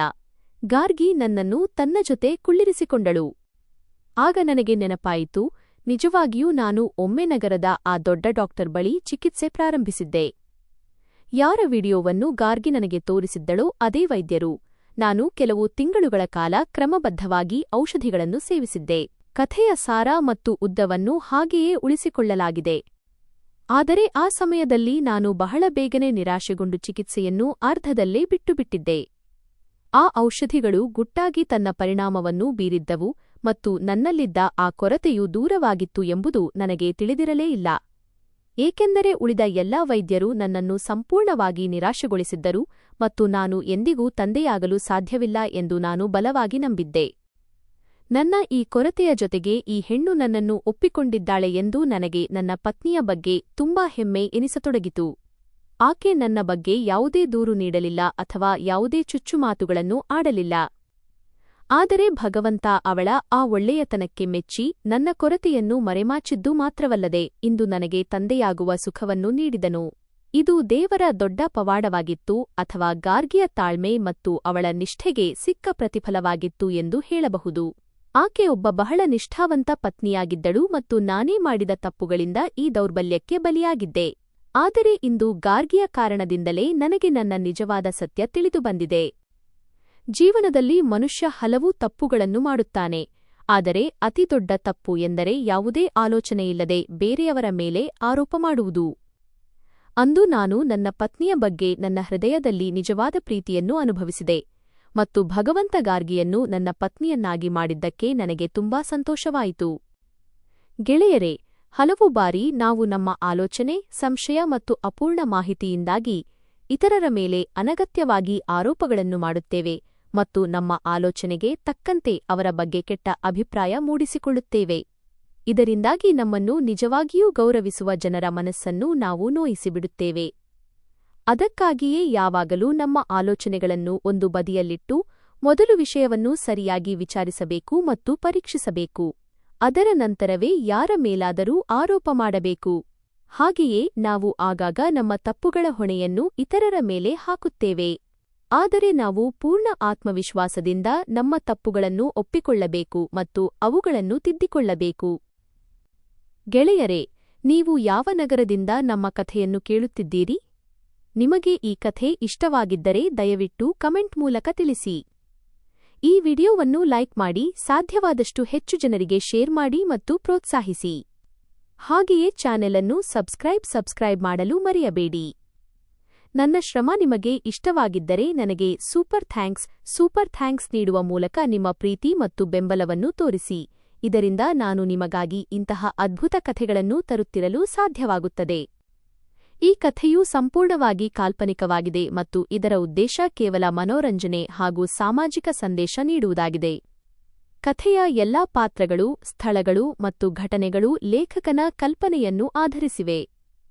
ಇದಕ್ಕೂ ಯಾವುದೇ ವ್ಯಕ್ತಿ, ಜಾತಿ, ಧರ್ಮ ಅಥವಾ ಸಮಾಜಕ್ಕೂ ಯಾವುದೇ ಸಂಬಂಧವಿಲ್ಲ. ಒಂದು ವೇಳೆ ಯಾರೊಂದಿಗಾದರೂ ಹೋಲಿಕೆ ಕಂಡುಬಂದಲ್ಲಿ ಅದು ಕೇವಲ ಕಾಕತಾಳೀಯ ಮಾತ್ರ ಎಂದು ಪರಿಗಣಿಸಲಾಗುವುದು. ಧನ್ಯವಾದಗಳು.